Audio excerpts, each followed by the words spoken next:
out there, Sherwin-Williams is running the play of the season with their March spring sale. Get 35% off all paints and stains March 15th through the 25th. We're talking every color, folks. They still haven't made a Jets green for me, but their Shamrock shade is pretty darn close. That's 35% off paints and stains March 15th through the 25th. Shop the sale online or visit your neighborhood Sherwin-Williams store.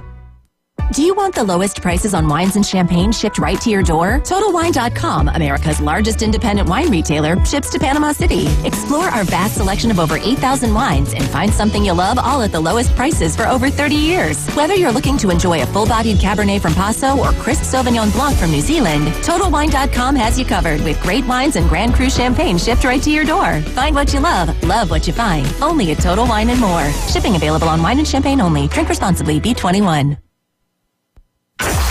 ESPN Northwest Florida, your home for Mike Greenberg. You know the statue they put up of Kobe Bryant? Turns out there are several errors in the statue. Boy, that's a tough one. That's a tough one. That's a tough one to get wrong. Like, of all of the things, like what went wrong today? We misspelled a few things on the statue. Like, I'm just thinking of like other legendary, like Michelangelo's statue of David. What? I gave him 6 toes. Oh, damn it. Greeny.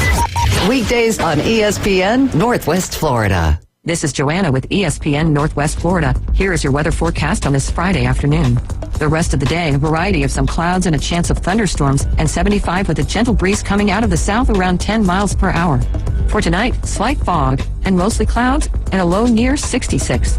Tomorrow, slightly foggy in the morning, but otherwise some clouds and a high around 77. This weather forecast is sponsored by Mid-South Lumber, the best little lumberyard in Panama City. Thank you for listening to ESPN Northwest Florida. Rely on it. Golf is a game that should be fun, but to have the most fun, you need to play your best. That's where the experts at Golf Plus come in. Their friendly staff will guide you through the buying process, answer all your questions, and can help with any repairs you need along the way. Golf Plus is your custom fitting, club repair, and golf retail shop. Golf Plus staff is non-commissioned and will work with you to find the best product for your game, just like they've been doing since 1988. Golf Plus in Dothan and Panama City Beach. Fitting, repair, retail. That's Golf Plus. With over 65 years of combined experience, Instant Replay Sports Cards is happy to help you take your collection to the next level. They carry all the new hobby boxes, signed memorabilia, and supplies. New and vintage cards and Pokemon. They sell and trade cards and are always looking to buy. They're an authorized source for Topps, Panini, Upper Deck, and Leaf cards. Instant Replay Sports Cards is open 7 days a week at 752 West 23rd Street, down from Academy Sports. It can always be reached at InstantReplaySportsCards.com. Los Rancheros has been doing it right for 20 years. Los Rancheros brings a top-shelf dining experience to you with the opening of their beautiful new building. Watch all college and pro games on Los Rancheros' 14 large-screen TVs with great drink specials daily from 2 to 5 and during all the games. Los Rancheros, the place for live sports and great food on 23rd Street between Jenks and Harrison. Signworks, a business serving businesses since 1985. Everything from signs and banners, vehicles and boats, magnetic and real estate signs, contractor signs, and much more. Signworks can do large format, full color printing too. Signworks, a real professional in the business world. Call Signworks at 785-8899. Signworks, 850-785-8899. ESPN Northwest Florida presents the Race to Talladega. Win a pair of tickets to the Geico 500 starting Monday, March 25th. Join Coach Hale mornings at 7:15 and 8:15 for the keyword of the day. Get your motor running. You hear it? Text the keyword and your racing name to 850-215-6290. Then listen at 12:15 and 5:15. If we announce your name, race to the phones and call us back at the same number. How long it takes you to call is your qualifying time. The top qualifying time each week will win a pair of tickets to the Geico 500 Sunday, April 21st at Talladega Superspeedway. And the fastest qualifying time also wins passes to the incredible Talladega Garage Experience. Plus, your prize package may include tickets for Saturday's racing doubleheader. It's the Race to Talladega. From PCB Hobby, Pepsi, Panama City, Toyota, and your racing station. ESPN Northwest Florida. WPLQ Port St. Joe, WGSX Lunatic. Powered by Panama City Toyota. ESPN Northwest Florida.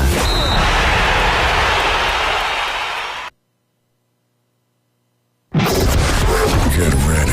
Let's play the game. Sports Talk Radio will never be the same. I just don't think that anybody's going to succeed in that system. It's a bad organization. It's just a bad organization. The Afternoon Underdogs. Onion pickles, onions pickles. Live and local Look, it's impressive. on ESPN. Northwest Florida.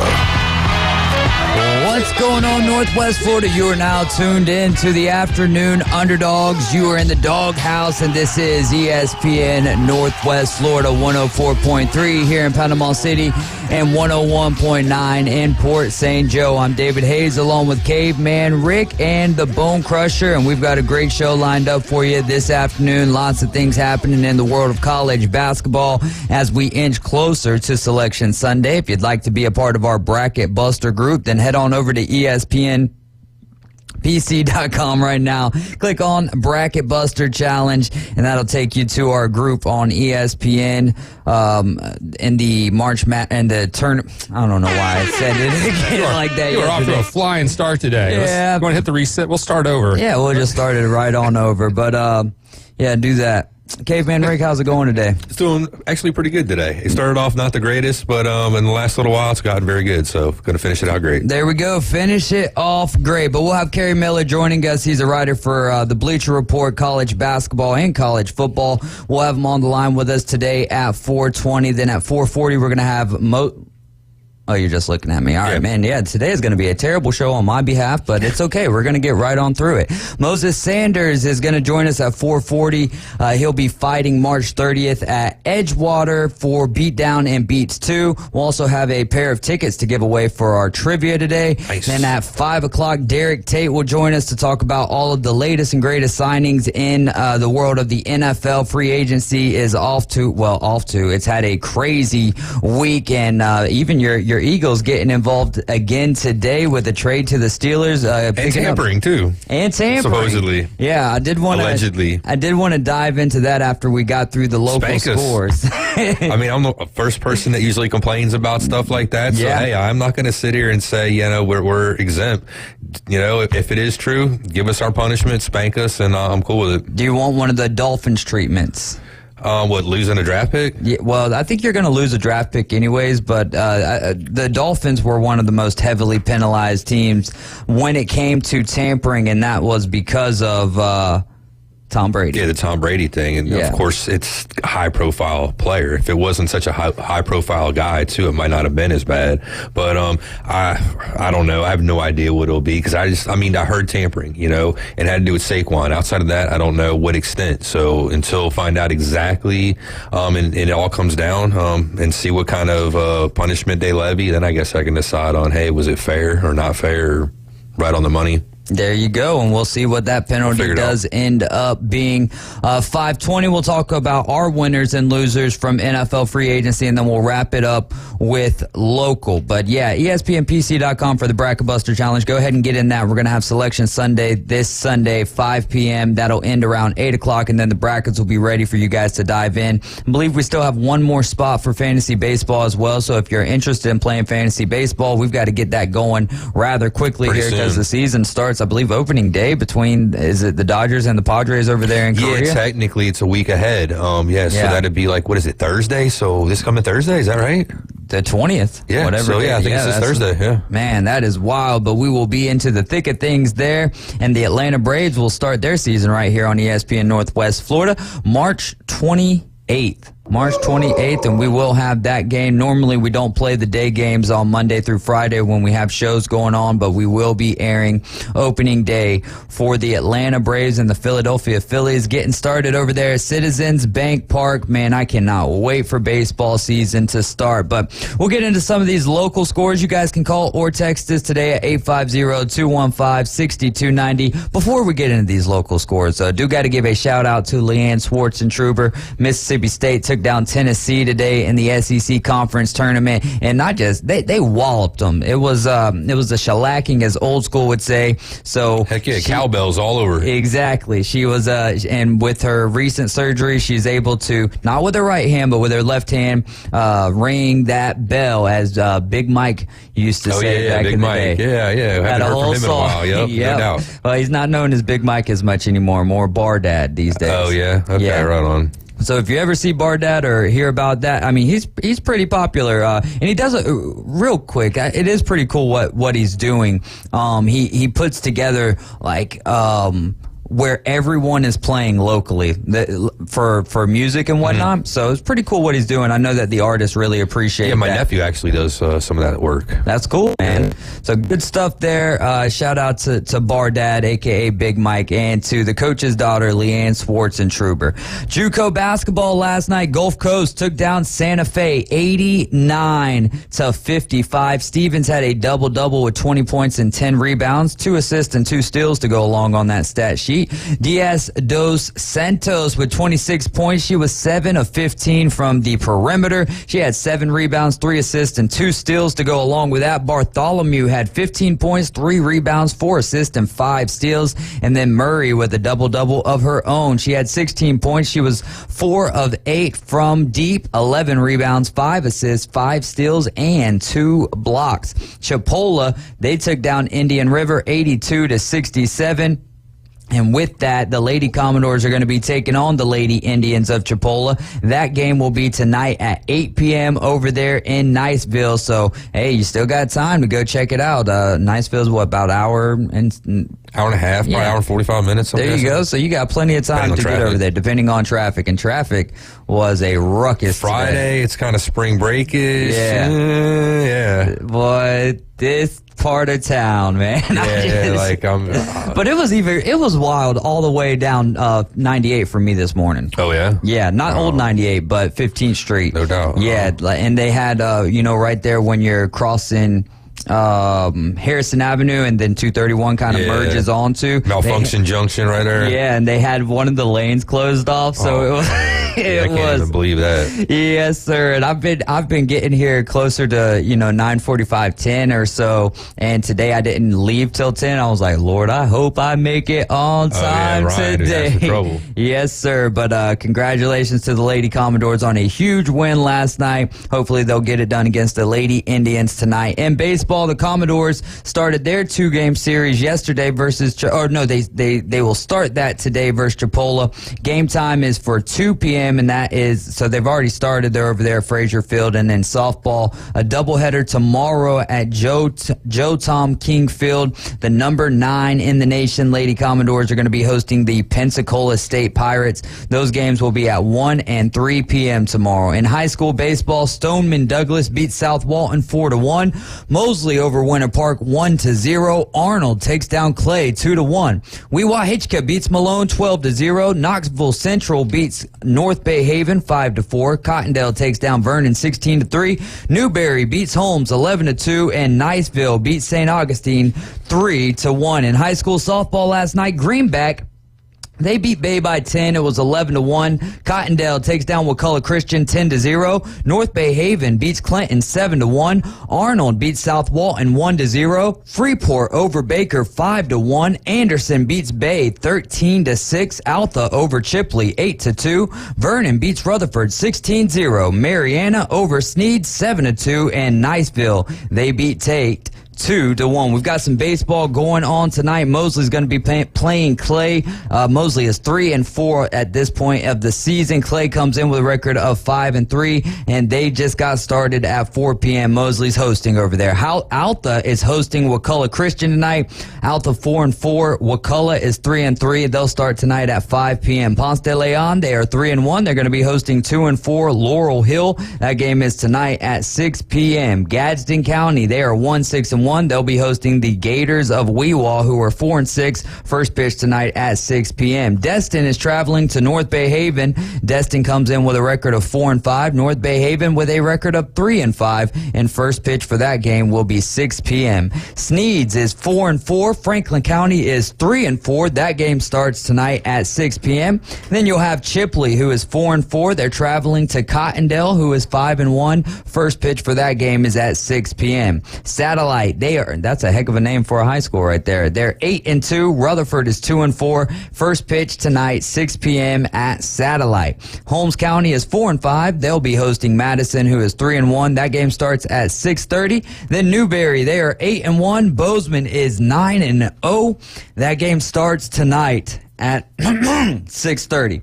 All right, well, let's talk a little bit more about the tampering for the Falcons and the Eagles. According to Pro Football Talk, Mike Florio, he said Wednesday that Cousins may have inadvertently created some problems for Atlanta when he told reporters that he had met with teams' head athletic trainer before he was allowed to do so. So that is your reasoning for Kirk Cousins. So basically getting himself into trouble just by opening his mouth. I don't know how I feel about the whole legal tampering, illegal tampering. Like, when is your timeline? The fact that they're setting these deals up, and as soon as free agency opens, you're seeing all of these signings. It's not like it's just one or two. It's a whole plethora of signings coming in. Why not just abolish it? Or really stick to your guns and start not having any kind of legal tampering time. Yeah, no legal tampering at all. Like, you cannot but that's not going to stop anything. I don't think that stops anything. Actually, it kind of does. Okay, so I remember a story that I heard back when Rex Ryan became the coach of the Jets, right? Mm-hmm. And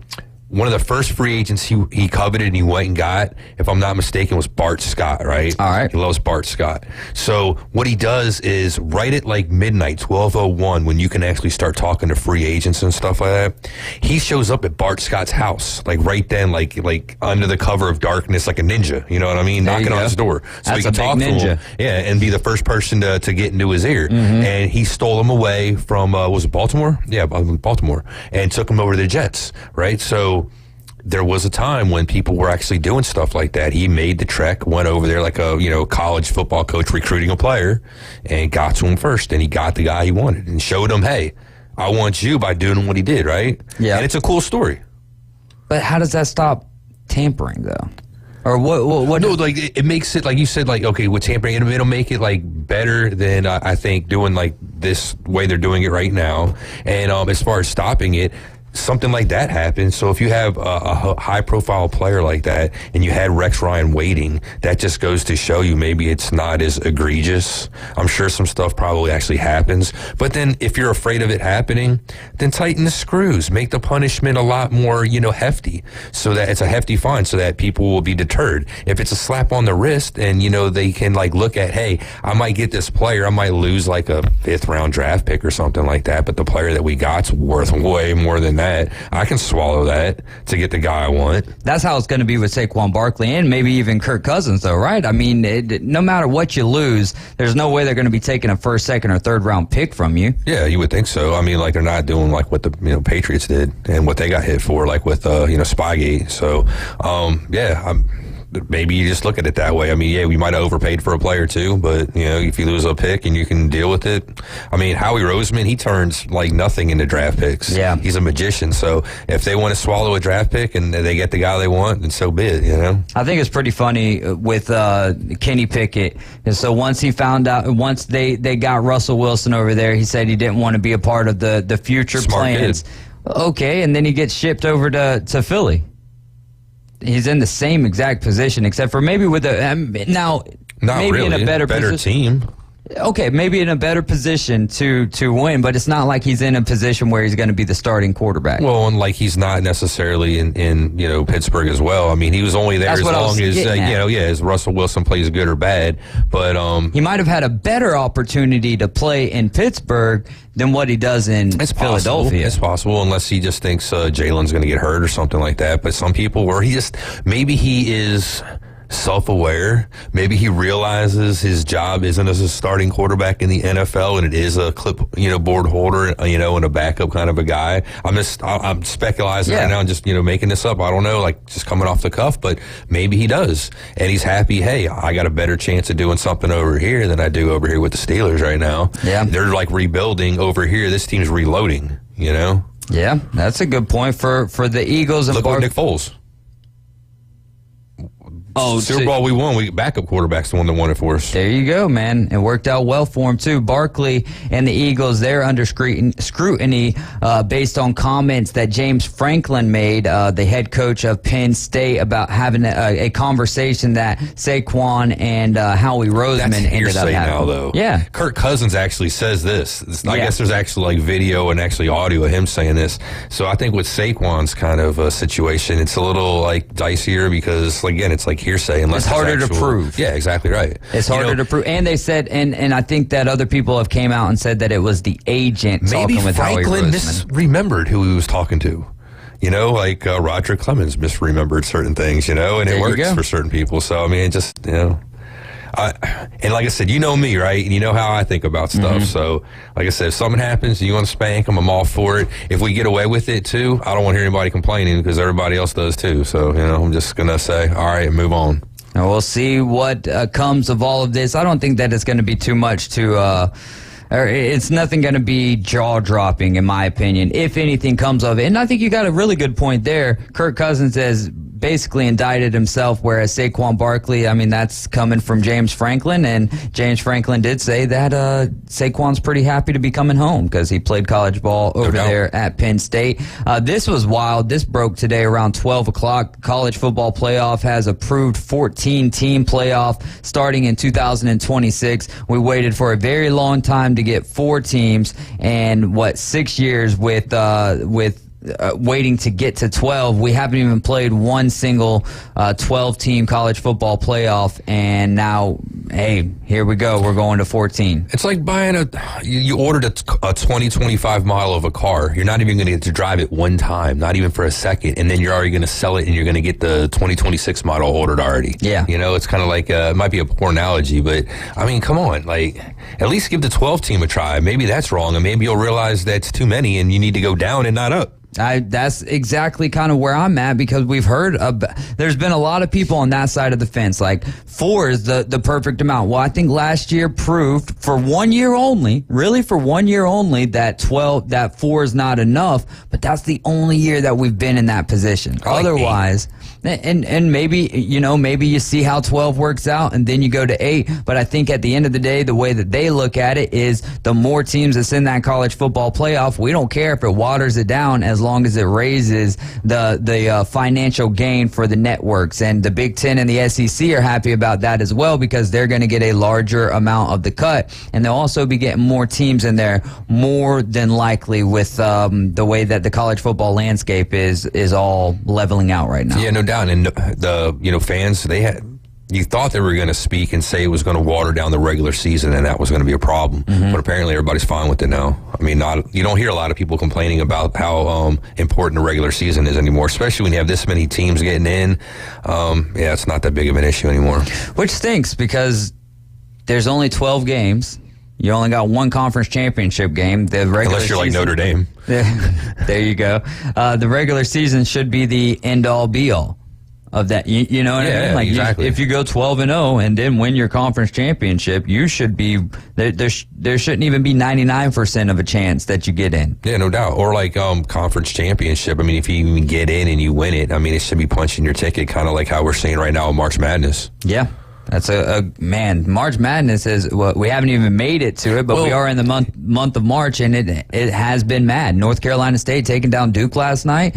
Mississippi State over Tennessee. There's been some great games to this point. There's some crazy situations though in some of those mid-major type conferences though, where you'll have a team that's probably lost like maybe 3 games, 2 games, has an incredible season. Some other team that's basically 500 because they're all in there gets in, has kind of a Cinderella run, and they end up knocking off this, the team that should be in the tournament basically. Right. Right. And they're not now because of just how the tournaments work, you know? That could be the case for Indiana State and the Sycamores. They've got Kareem Abdul-Jabbar over there. Robbie Avila is his real name, but yeah, they might be on their way out after losing to Drake last Sunday in their conference. I think it's the Missouri Valley Conference. They lost that one, and more than likely they're having a great season, one of the best seasons that they've had in a while, and might not make the tournament because of that very situation. Now, Drake's not they were the number 2 team in the conference, but that does tend to happen. The Arnold Boys weightlifting team won both the Olympic and traditional events at the Bay County Championships that was held on Wednesday. The Olympic team results was Arnold with 78 points, Mosley with 44, North Bay Haven had 35, Bay with 27, and Bozeman and Rutherford tied at 7. The traditional team results, Arnold had 58, Mosley 42, North Bay Haven and Bay tied at 34. Bozeman came in 4th with 28, and Rutherford with 20. Before the meet, the Bay County teams took a moment to honor the memory of former Mosley head weightlifting coach Clint McCrory, who passed away this last February. Clint McCrory's son, Will McCrory, stepped up to take his dad's position as the Dolphins head coach this season. You guys are riding with the Afternoon Underdogs. We're going to be talking some college basketball with Kerry Miller when we return.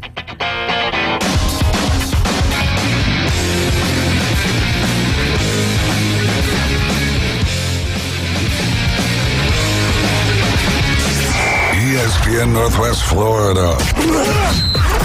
Colin Calvert. So yesterday, the Steelers traded a very talented young receiver, Deontay Johnson, to Carolina for an okay cornerback. Then they also spent a fortune on a linebacker, Patrick Queen. At this point, if you can't figure out it's the Steelers, you're not paying attention. This is what they are with Mike Tomlin. The Herd with Colin Cowherd. Weekdays, ESPN Northwest Florida. This is Joanna with ESPN Northwest Florida. Here is your weather forecast on this Friday afternoon. The rest of the day, a variety of some clouds and a chance of thunderstorms, and 75 with a gentle breeze coming out of the south around 10 miles per hour. For tonight, slight fog and mostly clouds and a low near 66. Tomorrow, slightly foggy in the morning, but otherwise some clouds and a high around 77. This weather forecast is sponsored by Mid-South Lumber, the best little lumber yard in Panama City. Thank you for listening to ESPN Northwest Florida. Rely on it. Golf is a game that should be fun, but to have the most fun, you need to play your best. That's where the experts at Golf Plus come in. Their friendly staff will guide you through the buying process, answer all your questions, and can help with any repairs you need along the way. Golf Plus is your custom fitting, club repair, and golf retail shop. Golf Plus staff is non-commissioned and will work with you to find the best product for your game, just like they've been doing since 1988. Golf Plus in Dothan and Panama City Beach. Fitting, repair, retail. That's Golf Plus. Hi folks, it's Tracy with Tracy's Fine Jewelry and Coin and Bullion Reserves. Did you know that we do more than just sell some of the finest jewelry in town? We can engrave on your wedding band, locket, Yeti cup, or almost anything. Need your watch battery changed? We can do that too. Our expert will even evaluate your coin collection. And of course, we always pay top dollar for your old gold and silver jewelry. See, there's a lot more to Tracy's Fine Jewelry than a lot of pretty sparkly things. Come and see us today at Tracy's Fine Jewelry. We don't sell the steak. You can stir this all up. We sell the sizzle.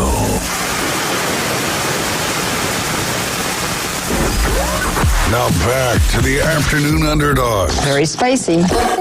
ESPN Northwest Florida. And we are back inside of the doghouse. You guys are listening to ESPN Northwest Florida, 104.3 here in Panama City and 101.9 in Port St. Joe. It's David Hayes along with Caveman Rick and the Bone Crusher. Now we welcome onto the line with us Kerry Miller. He is a writer for the Bleacher Report. Kerry, how's it going this afternoon? Oh, just a lot of conference tournament chaos to keep up with, but it's a lot of fun. Oh, it's been a lot of fun to this point as well. Mississippi State getting the day started off in the SEC, taking down Tennessee. Does that loss today for Tennessee drop them out of the top four? It does for me, and I think pretty much everybody's probably going to agree with that in the bracketology world by the end of the day. Now, if North Carolina turns around and loses to Pittsburgh tonight, maybe things get a little interesting again. I think that leaves the door open for Arizona to possibly get that fourth number one seed in the West. But right now, with the information that we have, I think the Tar Heels are very solidly that final number one seed. We'll see if that remains the case by the end of the night. Let's just say that North Carolina does lose to Pitt tonight. Arizona beats Oregon and moves on to the Pac-12 final. Mm-hmm. Then who would get that fourth number one seed? So Tennessee out early. North Carolina loses in what tonight? The semifinals, but Arizona's in the Pac-12 championship. Who would you give the number one or the the final number one seed to? Yeah, that's kind of the worst case scenario for us. I'm not really sure what direction I would go there. I'd probably keep North Carolina for now. I don't think Arizona would get it unless they get that conference tournament sweep, and North Carolina does not win the ACC tournament. Where it gets interesting is if Baylor wins, if they beat Iowa State today and they beat Houston tomorrow. Right now I have Baylor as my final number two seed, but they have 9 quad one wins. Like, they did a lot this season. I think they're kind of being slept on as a potential candidate there. So if the ACC and Pac-12 tournaments both go awry while Baylor wins that Big 12, maybe they sneak up and get that fourth number one, but it might be too late for them. Well, we saw North Carolina State take down Duke last night, and I've got a question for you later on that one. But Texas Tech and Houston, to me, provides an interesting matchup. Do you think there's any? I mean, Houston's a 10.5-point favorite in that one, but is there what kind of chance do you think Texas Tech has at upsetting Houston in that defense tonight? I think with Houston, it's not so much, are you going to be able to score against their defense? Because not many people can. It's more of a question of, can you avoid committing a bunch of turnovers and giving them run-out buckets and then, hope for the best against their poor shooting offense when they aren't getting fast-break buckets. Even yesterday, they absolutely manhandled TCU and still only won by 15. Like, it felt like they should have won that game by 40. It's kind of like back to what Virginia was a few years ago, where if they're just not shooting well, it can keep teams in the game even when they are playing good defense. I mean, Texas Tech is really good. They're right now a 5 seed in my estimation. They could win that game, but Houston is favored by 10.5 for a reason. Hey, Kerry, Caveman Rick, thanks for giving us some of your time. I know you're busy, man. Appreciate it. Means a lot. Yeah, absolutely. What's up? Got a question here from one of our fellow underdogs here, Adam Goff, AG. He's a Louisville fan. So what do you think about the Louisville coaching situation? Who do you think might be good for that job? Man, I have no idea. I don't know how guys like Rothstein and Norlander can keep up with the coaching carousel while also keeping up with all the bracketology stuff. I could barely keep my head above water with this. I saw that Chris Holtman took the DePaul job. I thought that was interesting. I really don't know who the best candidate is for Louisville. I've heard people speculating maybe Bruce Pearl if he's done with Auburn. Now that's going to be weird to say because they're beating South Carolina by 27 right now. Why would he want to leave? But it's going to be a big swing no matter what they do. Like, they're not going to call Tom Crean out of calling in the studio for ESPN. It's going to be some big name, and I wouldn't be surprised if it's kind of like a jaw-dropping move. I don't know who that will be, but that's a top 7, top 8 job in the country. Like, somebody's going to leave a good spot for it. Anybody at the NBA possibly? Couldn't tell you. Okay. What you're asking, like, is Brad Stevens coming? I don't know. that was the speculation for forever, the last decade. I don't know if that's still a thing anymore. UConn, Houston, and Purdue, of those 3 teams who are more than likely going to be locked in for a number 1 seed, which team of those would you say is the strongest for this tournament? Seed-wise, I think Purdue, number 1 overall, but, Final Four, who do I actually trust? It's Connecticut. Yeah. I already mentioned Houston's shooting woes. I'm sure there's going to be a night where they only score 50 points. Now, they could hold their opponent to 45 and still win that game, but I'm a little worried about their shooting. And then Purdue, you just have to worry after 3 straight losses to double-digit seeds. I know it's a slightly different team. Braden Smith's a whole lot better than he was last year. They got Lance Jones from Southern Illinois. He's been awesome for them. So I think they are more immune to to an upset, but it is still Purdue. But I think Connecticut is almost heads and shoulders like ahead of the country. Like, they are the clear pick to win it all. I mean, the only real complaint I've been able to come up with for, why you wouldn't want to pick them to win it all is just the irrational fact that we never see repeat champions in this sport. I think they are the team to beat, and unless somebody gets hurt in these next 48 hours, I'm going to be picking Connecticut to win it all. Do you think that we see Kareem Abdul-Jabbar, Robbie Avila, and the Sycamores of Indiana State make the dance after falling to Drake last Sunday? Man, I had them as my last team in yesterday morning, and then just the bubble was not kind to the Sycamores. Like, obviously, either Pitt or Wake Forest was going to win, but Pitt won, and that helped them a lot. St. John's beating Seton Hall helped St. John's a lot, although it may have knocked Seton Hall out. It kind of scrubbed them down today. New Mexico beating Boise State was huge. Texas A&M got wins. Mississippi State locked up their bid. Like, all these teams have kind of left Indiana State in the dusk. I think they're, where do I have them right now? Either my third or fourth team out. I think if they're right on the cut line, the fact that they're, 28-6, one of the best offenses in the country, a real fun story. I don't know how much that will really come up in the committee room. But if it's like, Indiana State or Pittsburgh, I think they're going to go Indiana State, even if the resume says you should go with Pittsburgh. Yeah, so you're listening to ESPN Northwest Florida. We're on the line with Kerry Miller. He's a writer for Bleacher Report. We're talking some college basketball with him. So St. John's, are they in with a win over UConn or UConn tonight, or do they need to win the Big East? I think I have them in right now just barely. I think a win over UConn would seal it.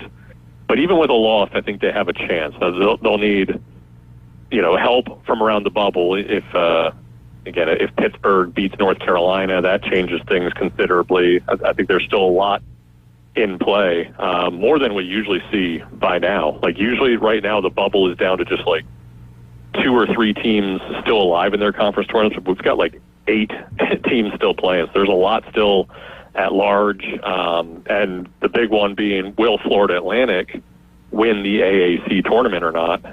That will impact whether or not there's an extra spot for bubble teams. We've already seen in the Atlantic 10 tournament, everybody lost. So now that's going to be, Dayton's still going to be getting in.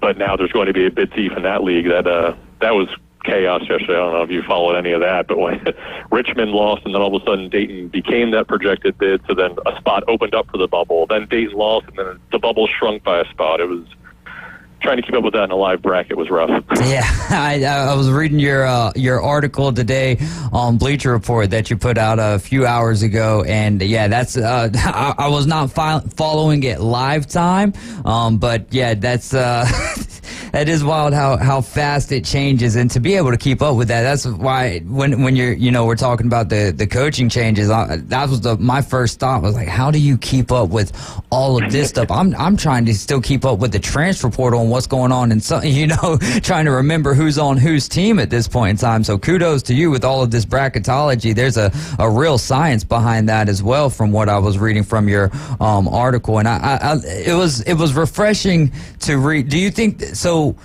Just clarifying here, you don't think that the selection committee, when they're putting these together, it's nothing about the matchups. It's just once the bracket is set, we look back and it's like, oh, there's a lot of good matchups there, but they don't put these matchups together for good matchups. No, 100% they do not. I did went out to Indianapolis. They used to do mock committees like with media members. I did that like a decade ago, and like, they were very adamant, because that was like a thing that everybody was talking about on, Twitter and whatnot, that like, oh, clearly they're doing these made for TV matchups. They're like, no, we don't. Like, it's all based on geography, and then it just kind of falls together. Like, pretty much every year when Louisville is relevant, Louisville and Kentucky are in the same region. It's not a made-for-TV reason. It's because they're in the same geographical area. So they're going to be kind of aligned to the same area. It's just the way it pans out. So, like, yeah, as I said in that article, like, once you have your overall seed list, it really just kind of falls into place. Like, right now, I'm struggling with if there are teams in the top 16 overall from the same conference, if there are up to 4 of them, they have to be in different regions. And right now we have 4 of those teams in the Big 12, 4 of them in the SEC, and 3 of them in the Big East. So it's like a Rubik's Cube just trying to make it work. It feels like there's only is one possible solution, and I'm trying to do this crazy algebra problems. There's no made-for-TV matchups. It's just this is the only thing that can possibly work right now. Man, that makes college basketball even that much more beautiful. Does Duke's loss last night to North Carolina State, does that concern you moving forward for Duke in the tournament? I mean, I was already concerned about Duke. Like, I think they're soft. I haven't really said that in articles because that's kind of mean, but they just don't have it this year. Like, Filipowski is not the National Player of the Year guy that everybody thought he was going to be before the season. Tyrese Proctor is not playing as well as he should. For a 4th-year starter at Duke, like Jeremy Roach is not the leader you expect him to be. It's just something missing. And it's not, I don't think, it's not Coach K. It's just, this group of guys just doesn't seem that tough. Like I think they're 2-7 in games decided by 7 points or fewer. Like it just feels like they're going to lose the first time they get punched in the mouth. And I think last night just kind of reaffirmed that. I don't think it really hurt their seed, though, in part because Creighton also lost. And, if you're going to drop Duke, now you have to move Kansas back up. And who knows what the committee is going to do with them with 2 of their best players injured and, not sure what their status is. So I think it makes you more questioning of Duke's Final Four power, even maybe their Sweet 16 potential, but I don't think it hurt their seed. Who needs to win more tonight in the game in the SEC quarterfinal between Florida and Alabama? Man, probably Alabama to really solidify that they deserve a 4 seed. I mean, obviously Florida could climb up some more, but they're not on the bubble right now. They're somewhere in that 7-8 seed range. But Alabama just, both them and Auburn just have not won quality games outside of the home game against each other. So I think just kind of both of those teams, maybe not for seeding reasons. I think Alabama just needs to prove that they can beat quality opponents away from home. So if they're able to beat Florida and then I don't even know what the bracket is set up. I guess they would get Auburn in the next round, or would it be Kentucky? Or I don't know. They're going to get one top 4 team in the SEC, and if they can win that one on a neutral court, that'll make me believe a little bit more in them. But if they lose to Florida tonight, I don't even know if they'll get a 4 seed, and I don't know if I'll trust them against the 12 or the 13 seed they get matched up against. Yes, sir. That's a great answer, too. 2 more questions for you before we have to get to a break. Should conferences who play their championship game on Sunday, i.e. the SEC, should they move that to Saturday? I mean, history says yes. The Sunday championships never seem to matter. I mean, obviously they will update the automatic bids, like for the Ivy League, the 1-bid leagues, but generally, the one that I always think back on is Texas A&M, Kentucky. I think it was in 2016 where they were playing each other in the championship. It would have been so incredibly easy after Kentucky's win to put them as the 3 and Texas A&M as the 4, but they didn't. They didn't seem to care that game happened. And they say that they put out their contingency brackets, but I don't think they do. I think they stopped caring at some point during the day on Saturday and really just update for the automatic bids changing. Do you think that we could start seeing load management this time of the year in college basketball? I mean, I wrote about that, and then Braden Smith hurt his knee today for Purdue. He came back. I guess he's okay. To me, he didn't tear anything and then come back and play in a meaningless game, but it does make you wonder. I mean, certainly in the college football side of things, like nobody plays in bowl games anymore because they don't matter. At what point does school pride and wanting to win your conference tournament matter way less than wanting to be healthy for the NCAA tournament? I think that's something that could become a thing, and as I wrote in my article, I'm surprised it didn't become a thing when Kenyon Martin broke his leg in the whatever conference that even was, Conference USA, whatever Cincinnati was back in 2000. It changes everything for your long-term potential, and it's just, if you know you're going to be a a 1 or a 2 seed, what's the point? So I think that might become a conversation at some point soon. Do you think that we'll see, and obviously this is, well, I can't even ask the question. I was going to say, do you think we'll see a 16 over a 1 seed this year? But until we see the bracket, that's really hard to even throw a guess out there. But, Kerry, thank you so much for giving us some of your time, and we'll chat with you maybe sometime next week ahead of the tournament. All right, sounds good. Take care, guys. All right, that's Kerry Miller. He's a college basketball and a college football writer. Just a writer in general for Bleacher Report, which is a great website. You can also follow him on Twitter as well at Carrance James. Really appreciate him giving us some of his time, especially right now. As you mentioned, Caveman Rick, when you first asked your question, how busy it is right now. I do not blame him at all for having no idea what's going on in the world of the coaching carousel in college basketball. It's the same as March Madness, but instead of just focusing on one tournament, look at all these tournaments you're trying to keep up with, man. It's got to make your head hurt. I was happy to hear him throw in Baylor there as one of those teams who could maybe move in to possibly a number 1 seed, possibly a 2 seed. But I've had maybe a month ago, Chris Fall was on the Inside Drive, and we were talking about teams that, are picked to win it all. And I just threw out Baylor at that point in time because they had been playing some really good basketball. And it was after one of our conversations that we had with Kerry Miller. And so with that, the Big 12 has been playing some really good basketball. So I wanted to ride with them, and we'll see, man. Maybe they could take down Houston in the Big 12 title game. The 16 over the 1, that might be something to throw a few bucks down on, I think I'm going to do one of those brackets this year. Not even a bracket like that, but around this year, every time you'll start seeing some of those videos surface where someone will bet the underdog in every single game, and a lot of the times they end up with positive money at the end of it. So we'll have to see. We will have to see. But you guys are riding along with the Afternoon Underdogs. This is ESPN Northwest Florida. We're going to take a quick timeout, and then we'll be right back.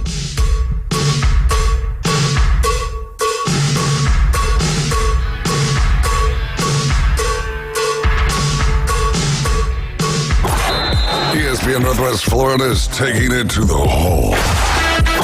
Your home for the most live college basketball on the Gulf Coast. The ACC, SEC, and the biggest games in the country. Plus the official station of March Madness. The Panhandle's destination for live play-by-play. Hear every slam dunk in ultra-high fidelity right here. ESPN Northwest Florida. This is Joanna with ESPN Northwest Florida. Here is your weather forecast on this Friday afternoon. The rest of the day, a variety of some clouds and a chance of thunderstorms, and 75 with a gentle breeze coming out of the south around 10 miles per hour. For tonight, slight fog and mostly clouds and a low near 66. Tomorrow, slightly foggy in the morning, but otherwise some clouds and a high around 77. This weather forecast is sponsored by Mid-South Lumber, the best little lumber yard in Panama City. Thank you for listening to ESPN Northwest Florida. Rely on it. Hey folks, Chris Kramer with Bill Kramer GM. And the best place to listen to the Inside Drive with Ryan Mulvey is inside a brand new vehicle from Bill Kramer GM. And I want you to know we've got 10 times the amount of inventory on the ground as we did this time last year, and darn near all of them are discounted. So shop us online at BillKramerGM.com or visit us the corner of Frankfurt and 23rd. We'll make it easy and take great care of you. Celebrating 60 years in business? That boot store must be doing something right. How about one of the largest Western collections in the area? Carhartt work clothes, affordable prices, and absolutely the best personal service you'll find anywhere. These are just a few reasons that boot store is celebrating 60 years in business. Stop in today. Open Tuesday through Thursday, 9 till 5. Friday and Saturday, 9 till 5:30. Next to Bill Burr Kia 15th Street in Panama City. That boot store, where God is good all the time. ESPN Northwest Florida. The Afternoon Underdogs. Call in with your questions, hot takes, and rants at 850-215-6290. I'm sure that most of you have used a dial telephone before. The Sports Talk Monster. ESPN Northwest Florida. We're back back. You guys are riding with the Afternoon Underdogs. You're tuned in to ESPN Northwest Florida, 104.3 here in Panama City and 101.9 in Port St. Joe. I'm David Hayes along with Caveman Rick and the Bone Crusher. We've got an Auburn update for you. The score is 79-49 in the third, 3 minutes to go in the second half. So that game is basically over. Hey, I think Moses is at the door, Bone Crusher. So we're going to have Moses Sanders on the line with us here in just a little bit. Coach James Helshaw is going to be on the line in the building with us here in just a few moments. Coach James Helshaw will be live Monday and Tuesday next week, and then he'll be off for the rest of the week. And the Afternoon Underdogs will also be off next Thursday and Friday for the March Madness tournament. But I just brought that up to say happy birthday to Coach James Hell. It's not his birthday today. Tomorrow, right? It's tomorrow, that's but right. We're celebrating it today. They had some balloons and all kind of good stuff up there. Miss Hale brought that in yesterday afternoon. So happy birthday to Coach James Hale. Good stuff though there from Kerry Miller. Do you have your eye on a team like a team that can make some upset waves here in the tournament? No, because I just it's hard to keep up now. Yeah, with the transfer portal and everything like that, and and the one and dones, and before, like years ago, you could get to know teams, the same teams. People would be on the team 3-4 years before they get drafted and they go into like the NBA, and now there's so much turnover. It's just hard to keep up with who's constantly good. So, I mean, if I had to pick a favorite right now, everybody's, thinking like UConn sounds like a good one. So I'd say maybe them. And then for, somebody that hasn't, I don't know, maybe Gonzaga finally gets over the hump. Oh, I don't even think Gonzaga's making the tournament. Oh, really? I don't think Gonzaga's even going to be making the tournament today. But our trivia question for today is, which UFC fighter holds the record for the most knockouts? Which UFC fighter holds the record for the most knockouts? That's going to be 2 tickets to Beat Down and Beats 2. Gladiator Promotions and Impact Fight League putting on Beat Down and Beats 2. That's going to be at Edgewater March 30th, and we've got 2 general admission tickets for you. Just call right now, 850-215-6290 for which UFC fighter holds the record for the most knockouts. I don't know who that is. So do you know the answer to this question? I don't know. I mean, I might have a guess. I don't know if it'd be right or not. All right, we'll take a guess. John Bones Jones, maybe? Ooh, no, but I think he is in your top 5. I think he's in your top 5. So, that's not the answer, but it is pretty close. 850-215-6290. What do you want to talk about here, Caveman Rick? Well, okay, so we can wait about some other, we got Derek Tate coming on, so maybe some NFL stuff. Wait on that, Well, all right, let's go to Keenan Allen real quick. Okay. With Keenan Allen going to the Bears, do you think? And what I mean, first off, a fourth rounder for Keenan Allen. How do we feel about that? I think the Bears did something pretty good there. I mean, they're getting help. Whoever's going to be quarterback there, they're going to have a way better wide receiver, core than they had last year in the last few years. So, I mean, I think it's, a steal, I would say, unless, somebody knows something we don't about Keenan Allen, and then maybe it's, the Chargers, actually fleecing the Bears. But we'll see. Only time's going to tell. But then again, too, who's going to be throwing the football and what's going to be going on there. So there's a lot of what ifs. There's a lot of question marks there. I like the move, though. I mean, they can, use the help offensively, but they still have to, I think, make sure there's a little bit more time there, shore up that offensive line a little bit more. And then, depending on their quarterback play, they can actually probably end up being I don't want to say like a scary team, but they're probably going to be a team that might, finally do some stuff that, people have been waiting for. Like, we're going to have Derek on later on, right? Mm-hmm. Remember at the beginning of this season, man, he was all in on the Bears. Yeah. You know what I mean? Does he re-up all of that? And I was going to say, maybe it's like sometimes you're just like, a year early on something, maybe just a year early on it. But if they were a year early on it, don't you? And I'm right there with you. And Justin Fields went through the injury, had a decent season. The Bears record, I remember, going into last year, I was like, dude, they'll be lucky if they win 4 games, and look at them. They had a decent year last year. We're going to go over to Eric, who's right here in Panama City, to play some trivia with us. Eric, what's going on? Not a whole lot. I just hope I got the trivia question right. All right, let's go. Which UFC fighter holds the record for the most knockouts? I'm going to say Derek Lewis. Yes, sir. You are right. He's got 14 knockouts in the UFC. The heavyweight Derek Lewis. Have you ever been to any of the beatdown events? No, I haven't. Oh, my man. You are going to absolutely enjoy it. Just do me a favor. Hang on the line real quick, and Bone Crusher will get you on, and we'll get you those tickets. He'll tell you where to come, and where to. He'll tell you where to go. All right, sir. I do appreciate it. Thank you. All right. Thank you, Eric. Come on in here, Moses. We'll get you on while we've got a few minutes left to go. Moses Sanders is going to be fighting at Beatdown and Beats 2, and we will get him on here. It's going to be for the title as well, the 140, whichever chair you want, my friend.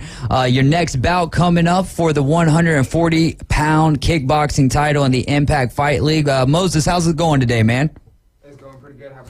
Oh, man, we are doing wonderful. Great to have you on with us today. So you're going to be taking on Franco or Morfitz. What can fans expect to see from you in this fight? A whole bunch of violence. That's a whole bunch of violence. Now, I've had the opportunity to watch you fight 2-3 times to this point, and you're absolutely right. That's what's going to be coming is some violence. What holes do you see in your next opponent? I'm not going to lie, I really don't watch my opponents because the game plan can change at any point. Yeah. I just go in there with a plan that I'm going to stick to, and that's how we're going to play it out. There you go. So what got you into MMA, kickboxing? What got you into the fight world? Honestly, I used to get bullied a lot, and I just wanted to make sure I could take care of myself, and then I found an interest in it, and I really like it, and I like getting beat on, and I like beating on people. There you go. So it's going to be one of those wars then. We're looking at a Cheeto and Sean O'Malley type of it there. Do you prefer stand-up or do you like the ground game? 100%. I 100% prefer stand-up. I really don't like people hugging on me. Get off me! I want to hit you. There you go. What would you say your favorite? Like when it's kickboxing, do you like to use the legs a little bit more, or are you more with the hands? Honestly, you got to set it all up. So okay, got to put it all together. I can't give out all my secrets, but I'm gonna mix it up. All right. Who would you say is your biggest inspiration? Is honestly my grandpa. We don't really watch a whole lot of much fighting and stuff, but he just keeps me focused and helps me stay on the right path. So I don't know. That's all I got. Hey, I'm right there with you, man. My papa is my biggest inspiration as well. So what team do you train with for your fights? I train with Superior Boxing and Martial Science. We're right there beside Zoo World.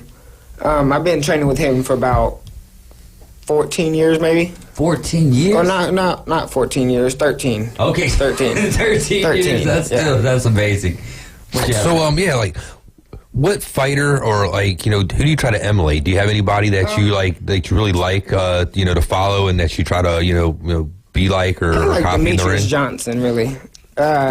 Mighty Mouse Johnson, because he's small in stature, but he's a really well-rounded fighter. Right on. And then because of his style, does he have a particular style where he likes more ground and pound, or is he more of a stand-up He does guy? more ground and pound and grappling and stuff, but I just like how well-rounded he is in everything. His stand-up game is really good. Fundamentals? Yeah, exactly. Right on. What would you say that it means to you to be a fighter?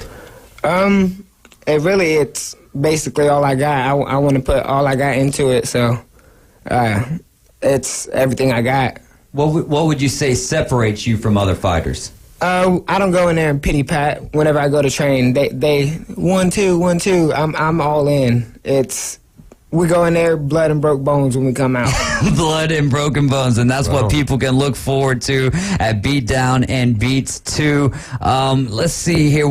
If you could fight any former or current fighter, what would your dream fight be? Honestly, it's not that it's a good fight choice, but I want to fight Jake Paul. Okay. Just for the money aspect. I need that. Speaking of that, what do you think of the Jake Paul Iron Mike Tyson fight coming up? I feel like it's kind of disrespectful that he wants to fight an older Mike Tyson, but I still feel like Mike Tyson's going to dog him and teach him why.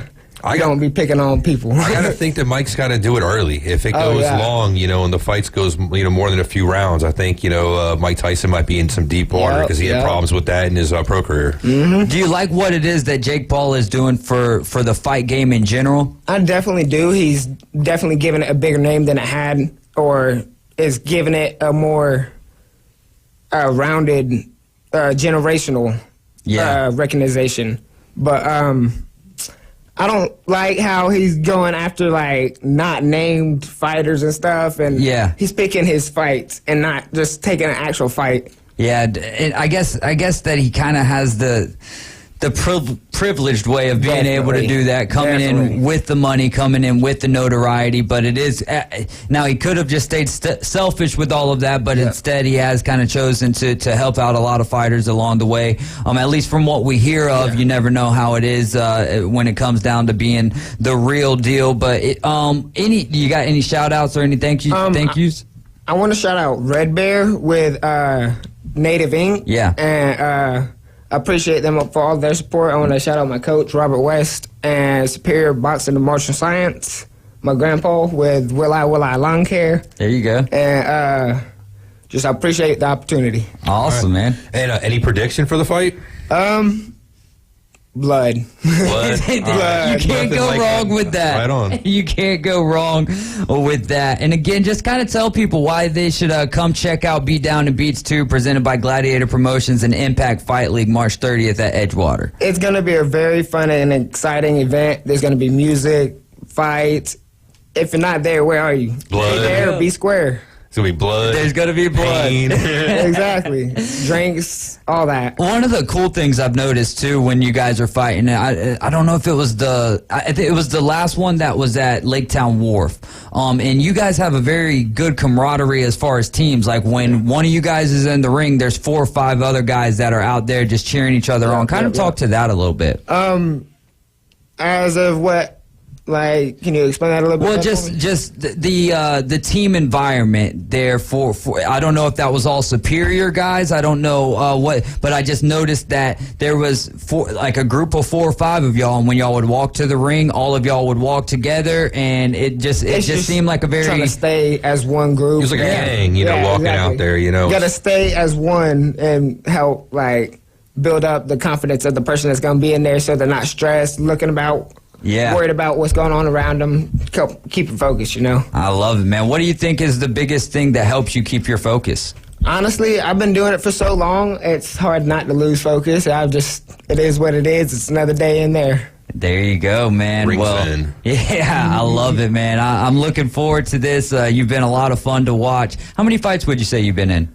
I honestly couldn't tell. I could not tell you, to be honest with you, because I have had karate fights and stuff too. But I'd say maybe 14.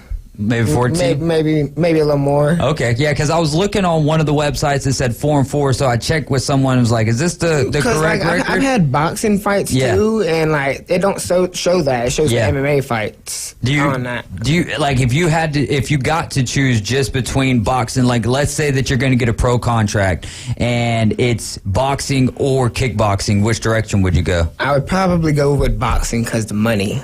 Yeah. The money's there. Yeah, the money is there, man. That's where I need to take care of myself. What is it that do you like? What do you love about fighting for Gladiator Promotions and the events that they put on? This is honestly the first I've heard of Gladiator Promotions, but I heard that they're helping out Impact Promotions a lot with their stuff, so I'm just super grateful for the opportunity and the help. Yeah, it's awesome stuff, man. And well, we are up against a break, bro, and it was great to have you on with us. And look forward to, we just gave away 2 tickets. Eric's going to be seeing you there. I'll be seeing you there. Caveman Rick will probably be there. So it's going to be interesting, man. And I know one thing we can look forward to. Oh, yeah. Blood. Blood, violence, and pain. That's Moses Sanders, y'all. Y'all make sure you get your tickets right now to Beat Down and Beats 2, brought to you by Gladiator Promotions and Impact Fight League. We're going to be talking some more free agency with Derek Tate coming up next. ESPN Northwest Florida has your chance to win a pair of tickets to the Geico 500. Starting Monday, March 25th, join Coach Hale mornings at 7:15 and 8:15 to enter. Race to Talladega.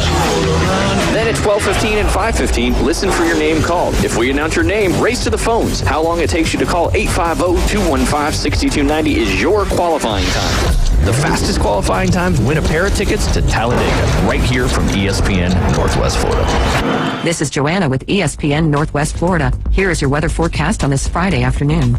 The rest of the day, a variety of some clouds and a chance of thunderstorms, and 75 with a gentle breeze coming out of the south around 10 miles per hour. For tonight, slight fog and mostly clouds and a low near 66. Tomorrow, slightly foggy in the morning, but otherwise some clouds and a high around 77. This weather forecast is sponsored by Mid-South Lumber, the best little lumber yard in Panama City. Thank you for listening to ESPN Northwest Florida. Rely on it. Bestway Portable Buildings has been your portable building specialist since 1989. Before you invest your hard-earned money someplace else, owner Jason Mulder invites you to stop by Bestway and get a quote on just about any size building. And whether you buy with Bestway or not, it's worth the trip just to meet Bestway Buddy. Say hello, buddy. Good boy. Bestway Portable Buildings, just north of Harts Marine on 231, and online at bestwayportablebuildings.com. The best in portable, period. Tell them Buddy sent ya. WPLQ Port St. Joe, WGSX New Haven. Powered by Panama City Toyota. ESPN Northwest Florida. Are you tired of hearing 2 weeks when you call to get your boat worked on? Hey folks, it's Chris Kramer with Kramer Marine and Outdoor, and we'll get you in and back out on the water as quick as possible. We're a full-line Yamaha outboard dealer and Suzuki outboard dealer, and we have master-trained certified mechanics on site. So if it's just an annual service, electronics install, trolling motor install, or all the way up to a full repower, we can take care of you. So stop by and see us in the corner of Frankfurt and 23rd next to Bill Kramer GM, or call us at 850-851-0453. The next evolution in sports talk radio. It's the Afternoon Underdogs. 5, 4, 3, 2, 1. Weekdays from 4 till 6. 104.3 ESPN Northwest Florida. And we're back for hour number 2. You're in the doghouse riding along with the Afternoon Underdogs, tuned in to ESPN Northwest Florida, 104.3 here in Panama City and 101.9 in Port St. Joe. Streaming live on Facebook, on YouTube, and on Twitter, all at ESPN Northwest Florida. Then you can also go to your Apple Store or your Google Play Store, type in 104.3 ESPN Northwest Florida, and get the app and take us with you wherever it is that you go. And you're going to need that with March Madness coming right around the